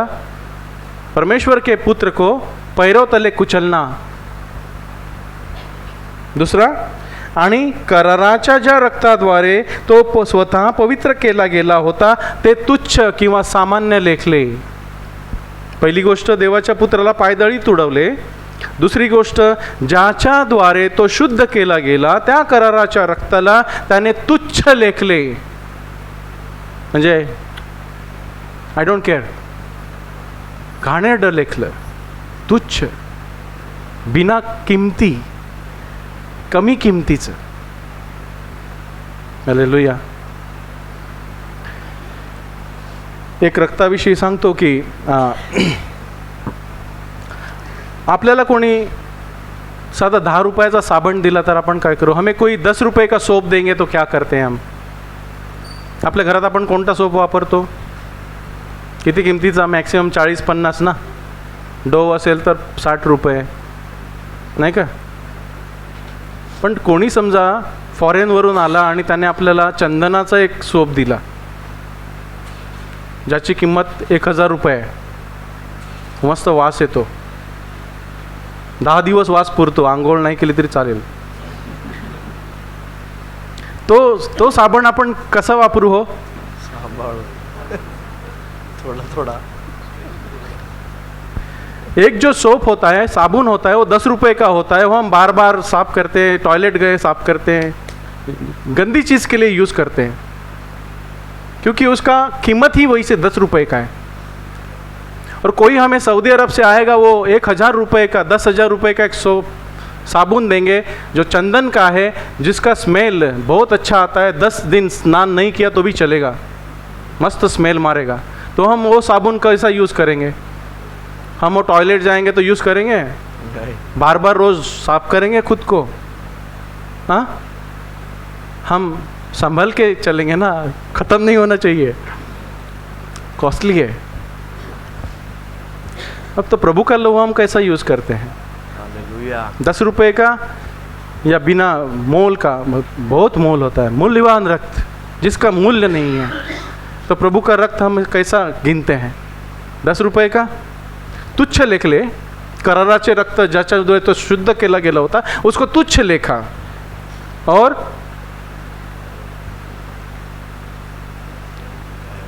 जरूरत एकदम बहुत जरूरत है तो ही मैं यूज करूंगा. हालेलुया. तिसरी गोष्ट, आणि कृपेच्या आत्म्याचा अपमान केला. हालेलुया. तो पवित्र आत्मा देतो, जो पवित्र आत्मा आपल्याला दिलेला आहे त्याचा आपण अपमान केला, इन्सल्ट. माणसाचा इन्सल्ट केला तर काय होईल?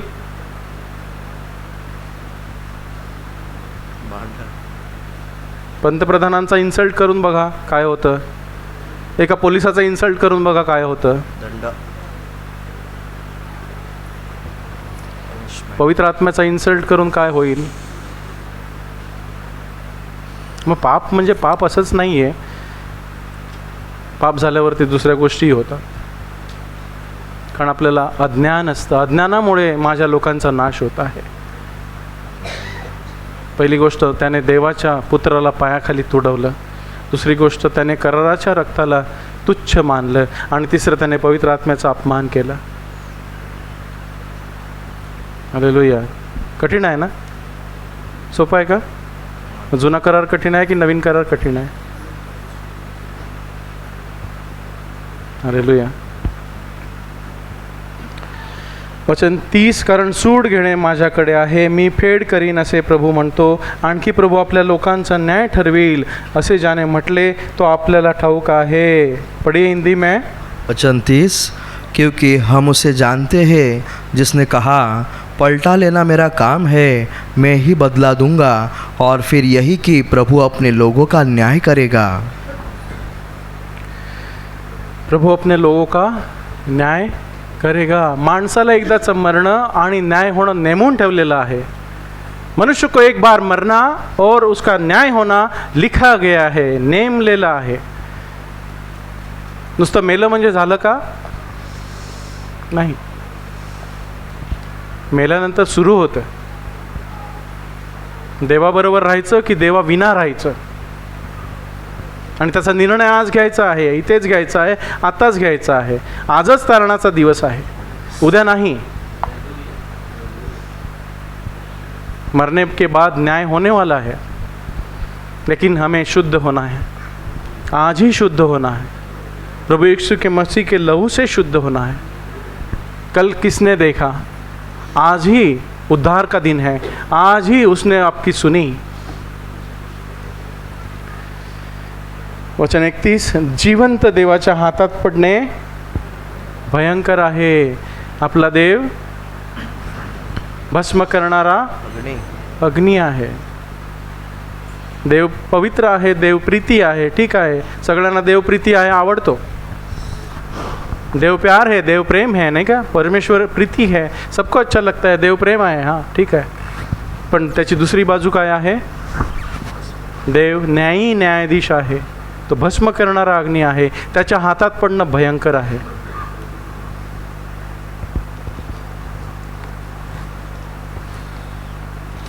पहिला योहान पहिला अध्याय 5 ते 10.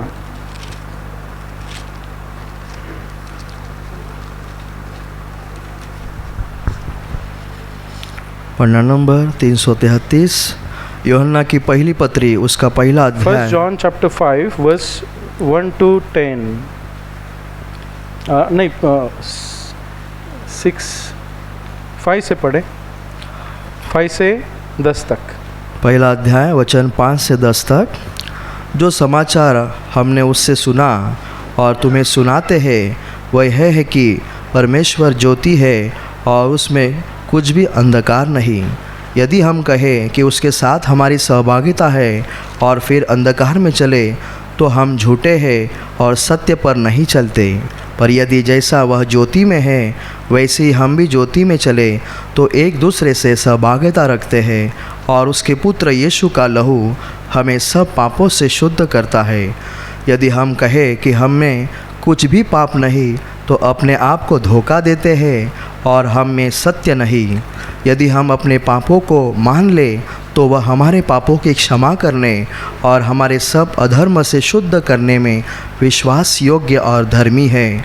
यदि हम कहें कि हमने पाप नहीं किया तो उसे झूठा ठहराते हैं और उसका वचन भी हमें नहीं है.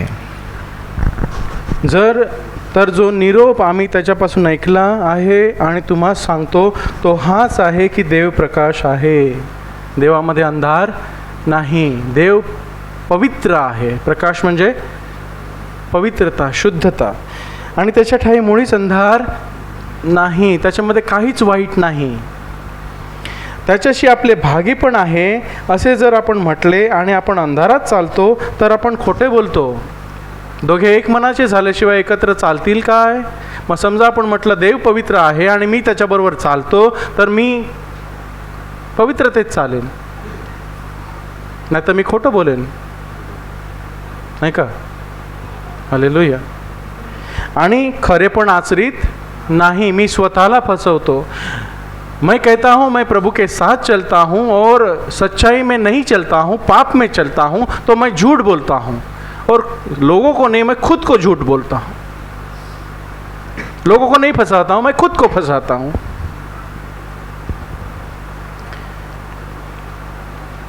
परंतु जसा तो प्रकाशात आहे तसे जर आपण प्रकाशात चालत असलो तर आपले एकमेकांशी भागी पण आहे. देव प्रकाश आहे, तो प्रकाशात आहे, तो पवित्र आहे, त्याच्यामध्ये काहीच वाईट नाही. आणि जर मी त्याच्या बरोबर चाललो तर तो मला पवित्र करतो आणि माझ्यामध्ये काहीच वाईट राहत नाही. ज्याच्याबरोबर आपण राहतो त्याच्यासारखे आपण होतो. जिसके संगति में हम रहते हैं उसके जैसे हम बनते हैं. Show me your friends and I will show you who you are. तुमचे मित्र मला दाखवा आणि मी सांगेन तुम्ही कोण आहात. हालेलुया. चोरों के साथ रहने वाला क्या बनता है? शराब पीने वालों के साथ रहने वाला क्या बनता है?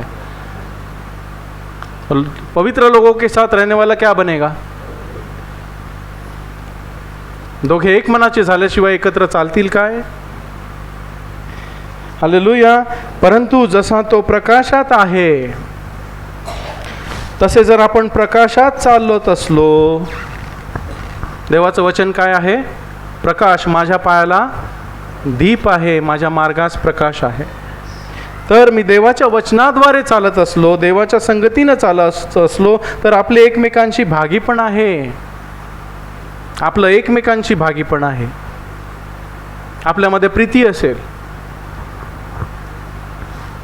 हालेलुया. पाप आपल्या भागीपणाला तोडते.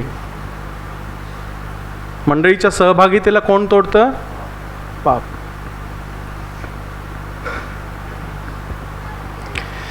तर त्याचा पुत्र येशू ख्रिस्त ह्याचे रक्त आपल्याला सर्व पापांपासून शुद्ध करते. सर्वदा आपण आपल्या पापांची क्षमा मागायची रोज. हालेलुया. वाढायचं, तीच करत राहायचं नाही. Go up. वचन 8, आपल्याला पाप नाही असे आपण म्हटले तर आपण स्वतःला फसवतो. मला प्रभू येशूची गरज नाही, मला त्याच्या रक्ताची गरज नाही, मी माझ्या पुण्यकर्माने तारलेलो आहे, तर तो स्वतःला फसवतो. मला प्रभूच्या रक्ताची गरज नहीं. मैं क्या वाइट केलं है? मैंने क्या पाप किया है? मैं अच्छा आदमी हूँ? नहीं, वो बहुत अच्छा आदमी था. उसको दफनाने के लिए हजारों लोग आए थे. म्हणजे त्याची पवित्रता किती लोक आले त्याच्यावरनं समजते. असं आहे. खूप लोक आलेले. पेजम्याला, सातव्याला खूप लोक होते. अध्यायाला खूप लोक होते. ठीक आहे.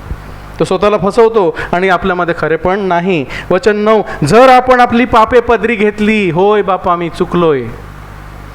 रोज clear your conscience every day. होय मी चुकलोय, मला क्षमा कर, आणि न होण्यासाठी पुन्हा मला कृपा दे. तर तो विश्वासू आणि न्यायी आहे म्हणून आपल्या पापांची क्षमा करील आणि आपल्याला सर्व अन्यायापासून शुद्ध करील. पण आपण पाप केले नाही असे जर आपण म्हटले तर आपण त्याला लबाड ठरवतो आणि त्याचे वचन आपल्यामध्ये नाही. सर्वांना प्रभूची गरज आहे, परंतु तेच करत राहायचं नाही, नाही का? वाढायचं आहे. हमें बढ़ना है, वही चीज़ें करते नहीं रहना है. दुसरा अध्याय 1 ते 2 आपण वाचू. वचन 1 से 2 उसी में दूसरा अध्याय. हे मेरे बालकों, मैं ये बातें तुम्हें इसलिए लिखता हूँ कि तुम पाप न करो, और यदि कोई पाप करे तो पिता के पास हमारा एक सहायक है, अर्थात धर्म यीशु मसीह, और वही हमारे पापों का प्रायश्चित्त है, और केवल हमारे नहीं वरन सारे जगत के पापों का भी. माझ्या लेकरांनो, तुम्ही पाप करू नये म्हणून तुम्हास या गोष्टी लिहितो. कशासाठी लिहिलेल्या आहेत? ये क्यों लिखा गया है कि हम पाप न करें. वचन किस लिए दिया है? कि पाप न करें, हम प्रभु को संतुष्ट करें. आणि जर कोणी पाप केले तर येशू ख्रिस्त जो न्यायी आणि बापाजवळ आपला पाराकलेत आहे आणि जो स्वतः आपल्या पापांचे प्रायश्चित्त आहे आणि केवळ आपल्याच नव्हे तर संपूर्ण जगाच्या पापांचे प्रायश्चित्त आहे. जर पाप झालं तर क्षमा मागा, पश्चाताप करून परत प्रभूकडे या, क्षमा मागा, सांगा प्रभू मी चुकलो आणि ते पाप पुन्हा न करण्यासाठी तुझी कृपा मला दे, तुझा आत्मा मला दे. पवित्र आत्मा कशासाठी दिलेला आहे? पवित्र आत्मा क्यों दिया है? कि हम पाप ना करें. प्रभू येशू ख्रिस्ताचं रक्त मला माझ्या भूतकाळापासून शुद्ध करतं, नाही का? पण वर्तमान काळ आणि भविष्यासाठी मला काय दिलेलं आहे? कृपेचा आत्मा, पवित्र आत्मा, कि मी पाप करू नये. हे अशासाठी लिहिलं है कि देखो, जब मेरा बच्चा जब स्कूल में रहता है, 8वीं में होता है, 9वीं में होता है, 10वीं में होता है, हम उसको क्या करते हैं? तू पढ़ाई कर, तू पास हो जाएगा ना, तुझे अच्छे मार्क्स मिल जाएंगे. यदि नहीं तो भी कुछ बात नहीं. माझी इच्छा काय आहे? मुलांनी पास व्हावं की नाही, चांगले मार्क्स मिळवावे की नाही. पण सर्व मुलं तशी करतात का? नाही. मग देवही तेच सांगतो. देवाची इच्छा काय आहे? आपण पवित्र व्हावं, पाप न करावं, शुद्ध व्हावं. पण जर तुम्ही पडलात तर उठा, मी तुम्हाला क्षमा करेन. हालेलुया. कृपा आणि दया, कृपा पाप न करण्यासाठी लागणारी शक्ती, आणि दया पाप केल्यावरती लागणारी शक्ती. दोन्ही आहेत. कृपेच्या आसनाजवळ येऊया. हालेलुया. पण मनाचा हेतू असला पाहिजे की मी पास झालं पाहिजे. मला फेलच व्हायचं असेल त्याला काय करणार? कोई बच्चा सोचेगा कि मुझे फेल ही होना है, तो उसको उसके माता पिता क्या कर सकते हैं? कोई सोचेगा मुझे पापी करना है, तो उसको कौन रोकेगा? कर. बाद में मत बोलना प्रभु यीशु मसीह का लहू मुझे सब पापों से शुद्ध करता है. नहीं. Hallelujah. Take advantage of his grace, not his mercy.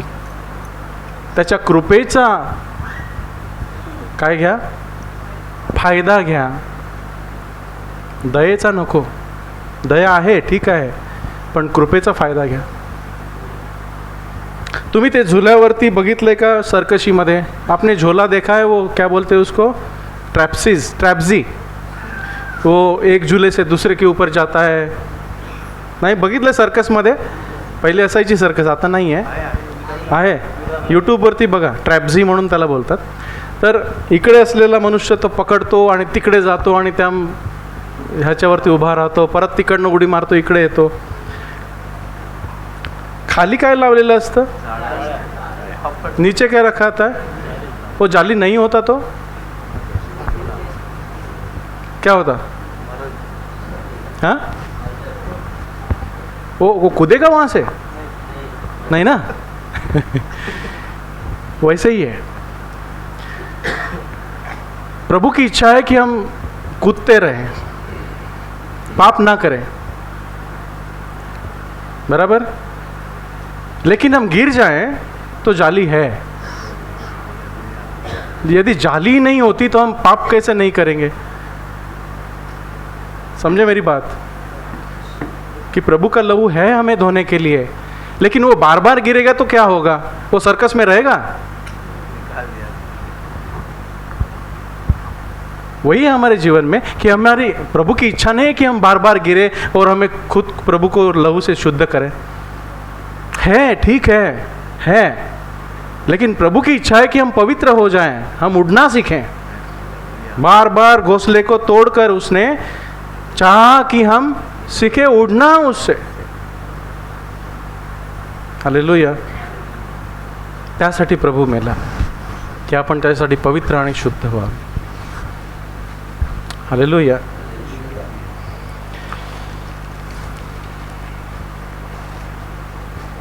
प्रभूने म्हटलं, तुम्ही पुत्राचे मांस खाल्ले नाही आणि त्याचे रक्त पिले नाही तर तुमच्यामध्ये जीवन नाही.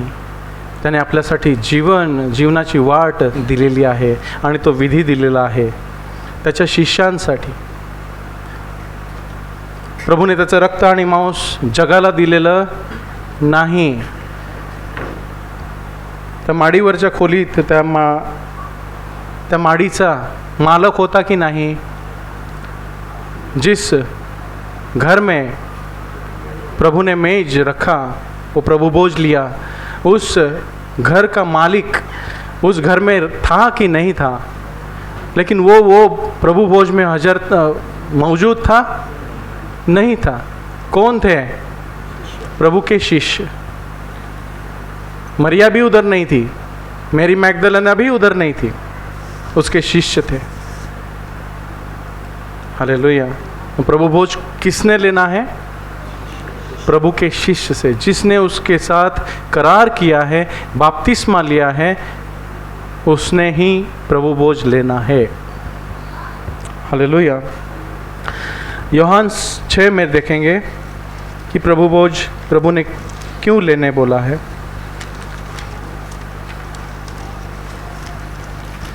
यूहन्ना 6 53 आणि 58, 53 ते 58.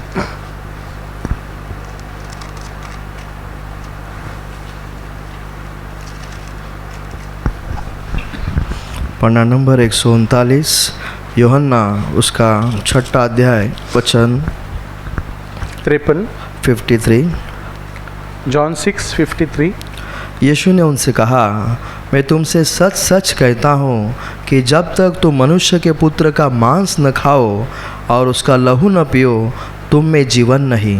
येशूने त्यांना म्हटले, मी तुम्हास खचित खचित सांगतो, तुम्ही मनुष्याच्या पुत्राचे मांस खाल्ले नाही व तुम्ही त्याचे रक्त प्याला नाही तर तुम्हामध्ये जीवन नाही. दोन्ही महत्त्वाचे आहेत, प्रभूचं मांस आणि प्रभूचं रक्त. कॅथलिकांमध्ये काय देतात? फक्त भाकरी किंवा ते मांस, वेफर, आणि रक्त कधी प्यायलंच नाही. का देत नाही? महाग आहे का? एवढ्या लोकांना कसं पुरवायचं, नाही का? महाग आहे, पैसे संपतील.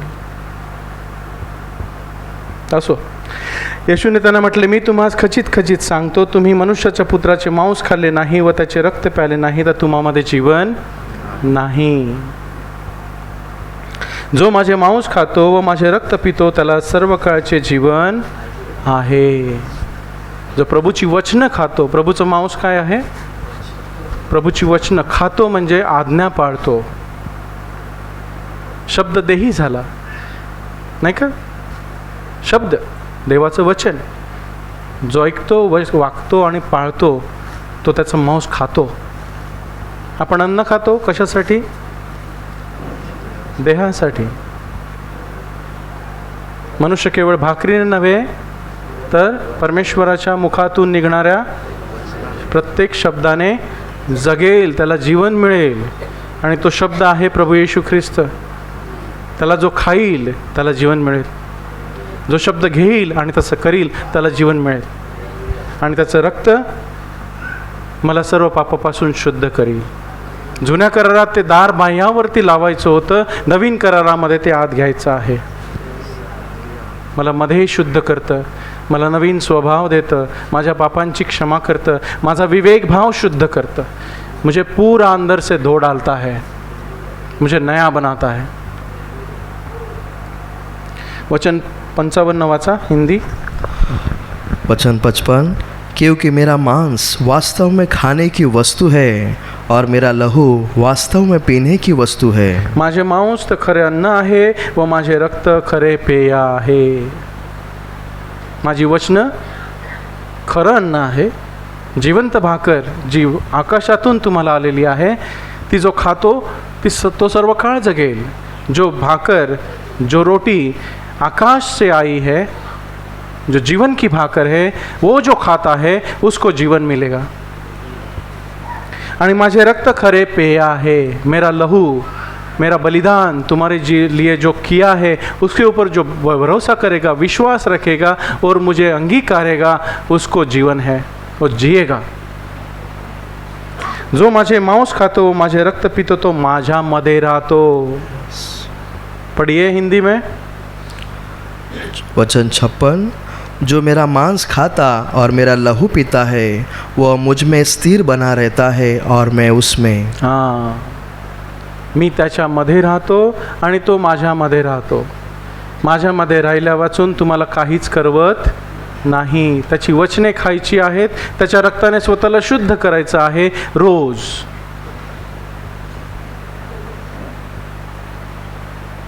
तो आपल्यामध्ये राहतो, आपण त्याच्यामध्ये राहतो. Unity, one. आपण एक व्हावं अशी बापाची इच्छा आहे. त्याच्यामध्ये आपण असावं, आपण तो आपल्यामध्ये असावं. वचन 57. वचन 57, जैसे जीवित पिता ने मुझे भेजा और पिता के कारण जीवित हूँ, वैसा ही वह भी जो मुझे खाएगा मेरे कारण जीवित रहेगा. जसे जिवंत बापाने मला पाठवले आणि बापामुळे मी जगतो. बाप जसं मला सांगतो तसं मी करतो. येशू ख्रिस्त कसा जगला? जैसा उसका पिता उसे कहता था वो करता था, इसलिए वो जिया. येशूनं देवाची वचनं खाल्ली की नाही? हालेलुया.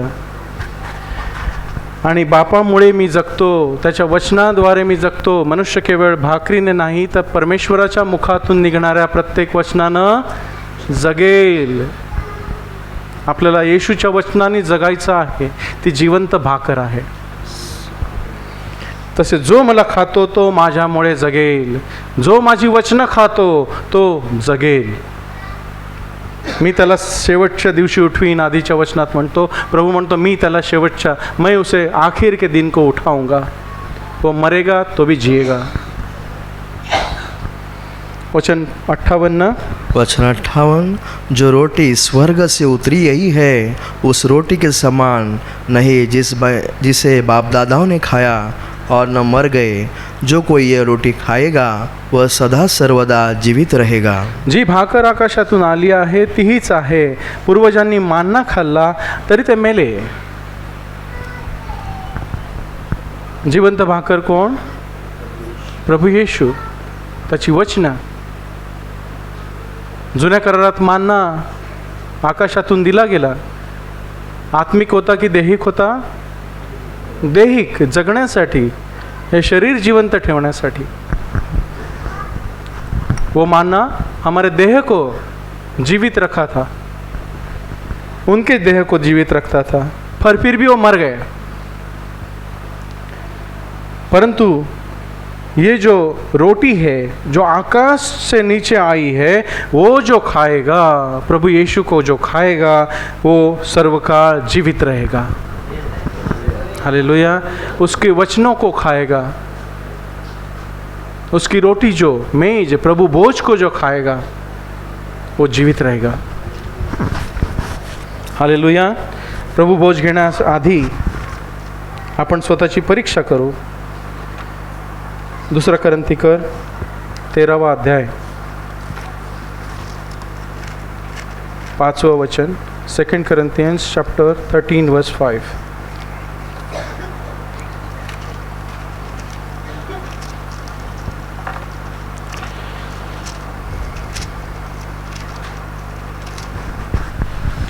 पन्ना नंबर 256, करंथियों की दूसरी पत्री उसका 13वां अध्याय वचन 5. अपने आप को परखो कि विश्वास में हो कि नहीं. अपने आप को जांचो, क्या तुम अपने विषय में यह नहीं जानते कि यीशु मसीह ने तुम में है, नहीं तो तुम जांच में निकम्मे निकलो हो. तुम्ही विश्वासात आहात की नाही याविषयी आपली परीक्षा करा. प्रभू भोज घेण्याआधी काय सांगितलंय? स्वतःने आपापली परीक्षा करावी की खरंच मी प्रभूमध्ये आहे की मी प्रभूला सोडलेला आहे. माझी लाईफस्टाईल कशी आहे? मी कसा जगतोय? मी विश्वासानं जगतोय की मी विश्वास सोडून दिलेला आहे? How I live? I live by faith और आय लिव्ह बाय फ्लेश? मी विश्वासानं जगतोय की मी देहानं जगतोय? तुम्ही विश्वासात आहात की नाही याविषयी आपली परीक्षा करा. मी खरंच प्रभूवरती विश्वास ठेवलेला आहे का? माझा मी प्रभूला घेतल्या दिवसापासून आजपर्यंतचा विश्वास तोच आहे का?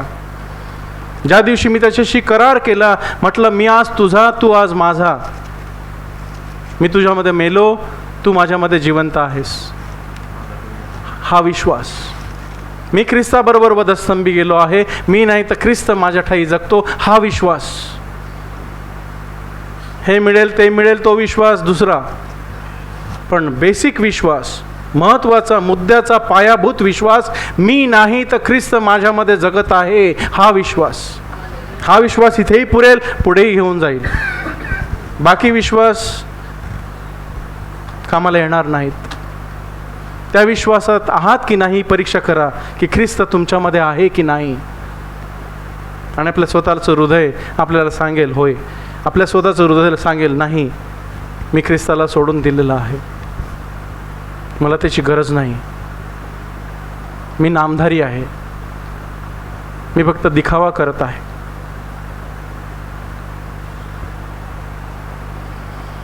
आपली प्रतीती पहा, आपली प्रचिती घ्या, आपली परीक्षा करा. तुम्ही नाकारलेले नसला तर येशू ख्रिस्त तुम्हामध्ये आहे हे तुम्ही आपणास ओळखीत नाहीत काय? तुमचं हृदय तुम्हाला साक्ष देईल की ख्रिस्त माझ्यामध्ये जगत आहे. तुमचे विचार तुम्हाला साक्ष देतील, होय मी प्रभूमध्ये आहे, प्रभूने मला राखलेलं आहे. हालेलुया.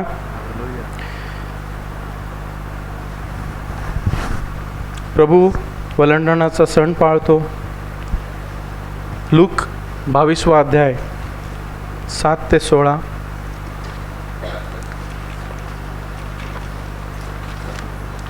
लूक शुभवर्तमान 22वां अध्याय 7 से 16.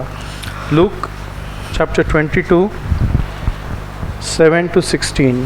पन्ना नंबर 122 लुका की किताब उसका 22वां अध्याय वचन 7 से 22 तक 16 तक.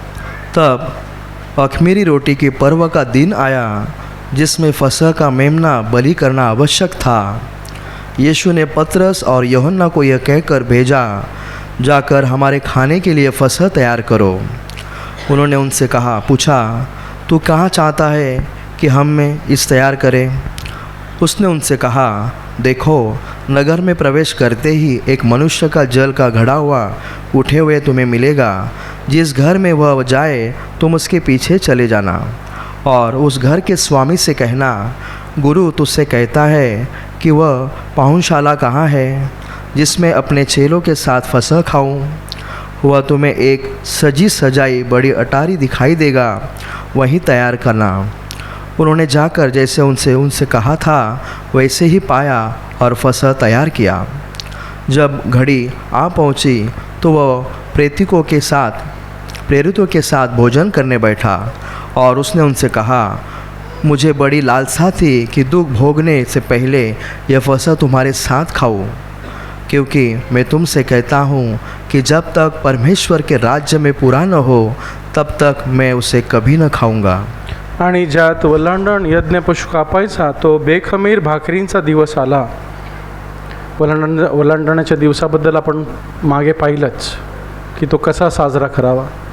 त्याचप्रमाणे येशूनेही त्याच्या शिष्यांनी तो वलांडण साजरा करायचं ठरवलं. तो दिवस आला तेव्हा त्याने पेत्र व योहान यांना असे सांगून पाठवले की आपण वलांडणाचे भोजन करावे, म्हणून तुम्ही जाऊन आपणासाठी ते तयार करा.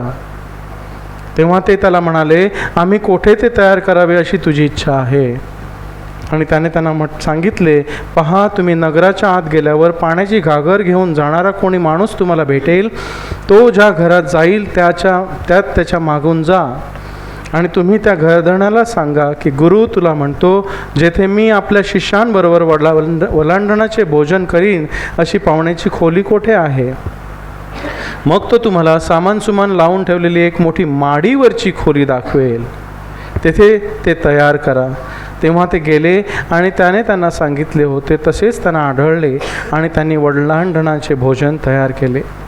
नंतर ती घटका आली तेव्हा तो बसला आणि प्रेषित त्याच्याबरोबर बसले. तेव्हा तो त्यांना म्हणाला, मी दुःख सोसण्याच्या आधी फार उत्कंठेने तुम्हाबरोबर हे वलांडणाचे भोजन करायला इच्छित होतो, कारण मी तुम्हा सांगतो देवाच्या राज्यात हे परिपूर्ण होईल तोपर्यंत मी तुम्हा पुन्हा हे भोजन करणारच नाही. हालेलुया. 17 ते 20 आपण वाचू. वचन 17 से 20 तक. तब उसने कटोरा लेकर धन्यवाद किया और कहा, इसको लो और आपस में बांट लो, क्योंकि मैं तुमसे कहता हूँ कि जब तक परमेश्वर का राज्य न आए तब तक मैं दाख का रस अब से नहीं कभी न पीऊँगा.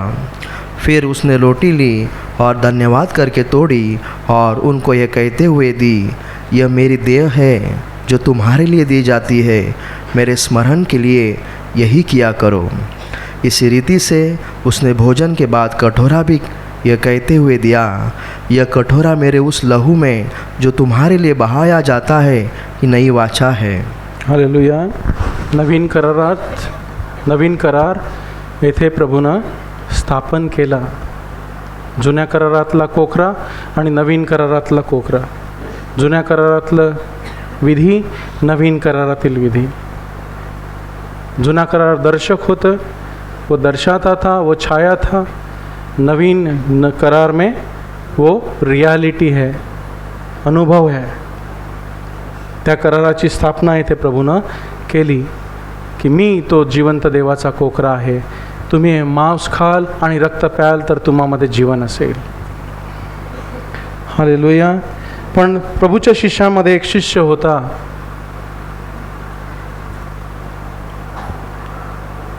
तो शिष्यच होता, परंतु त्याचं हृदय प्रभू बरोबर नव्हतं. मरण त्याच्यात घुसलं, शैतान त्याच्यात घुसला. योहान 13वा अध्याय 2 वचन.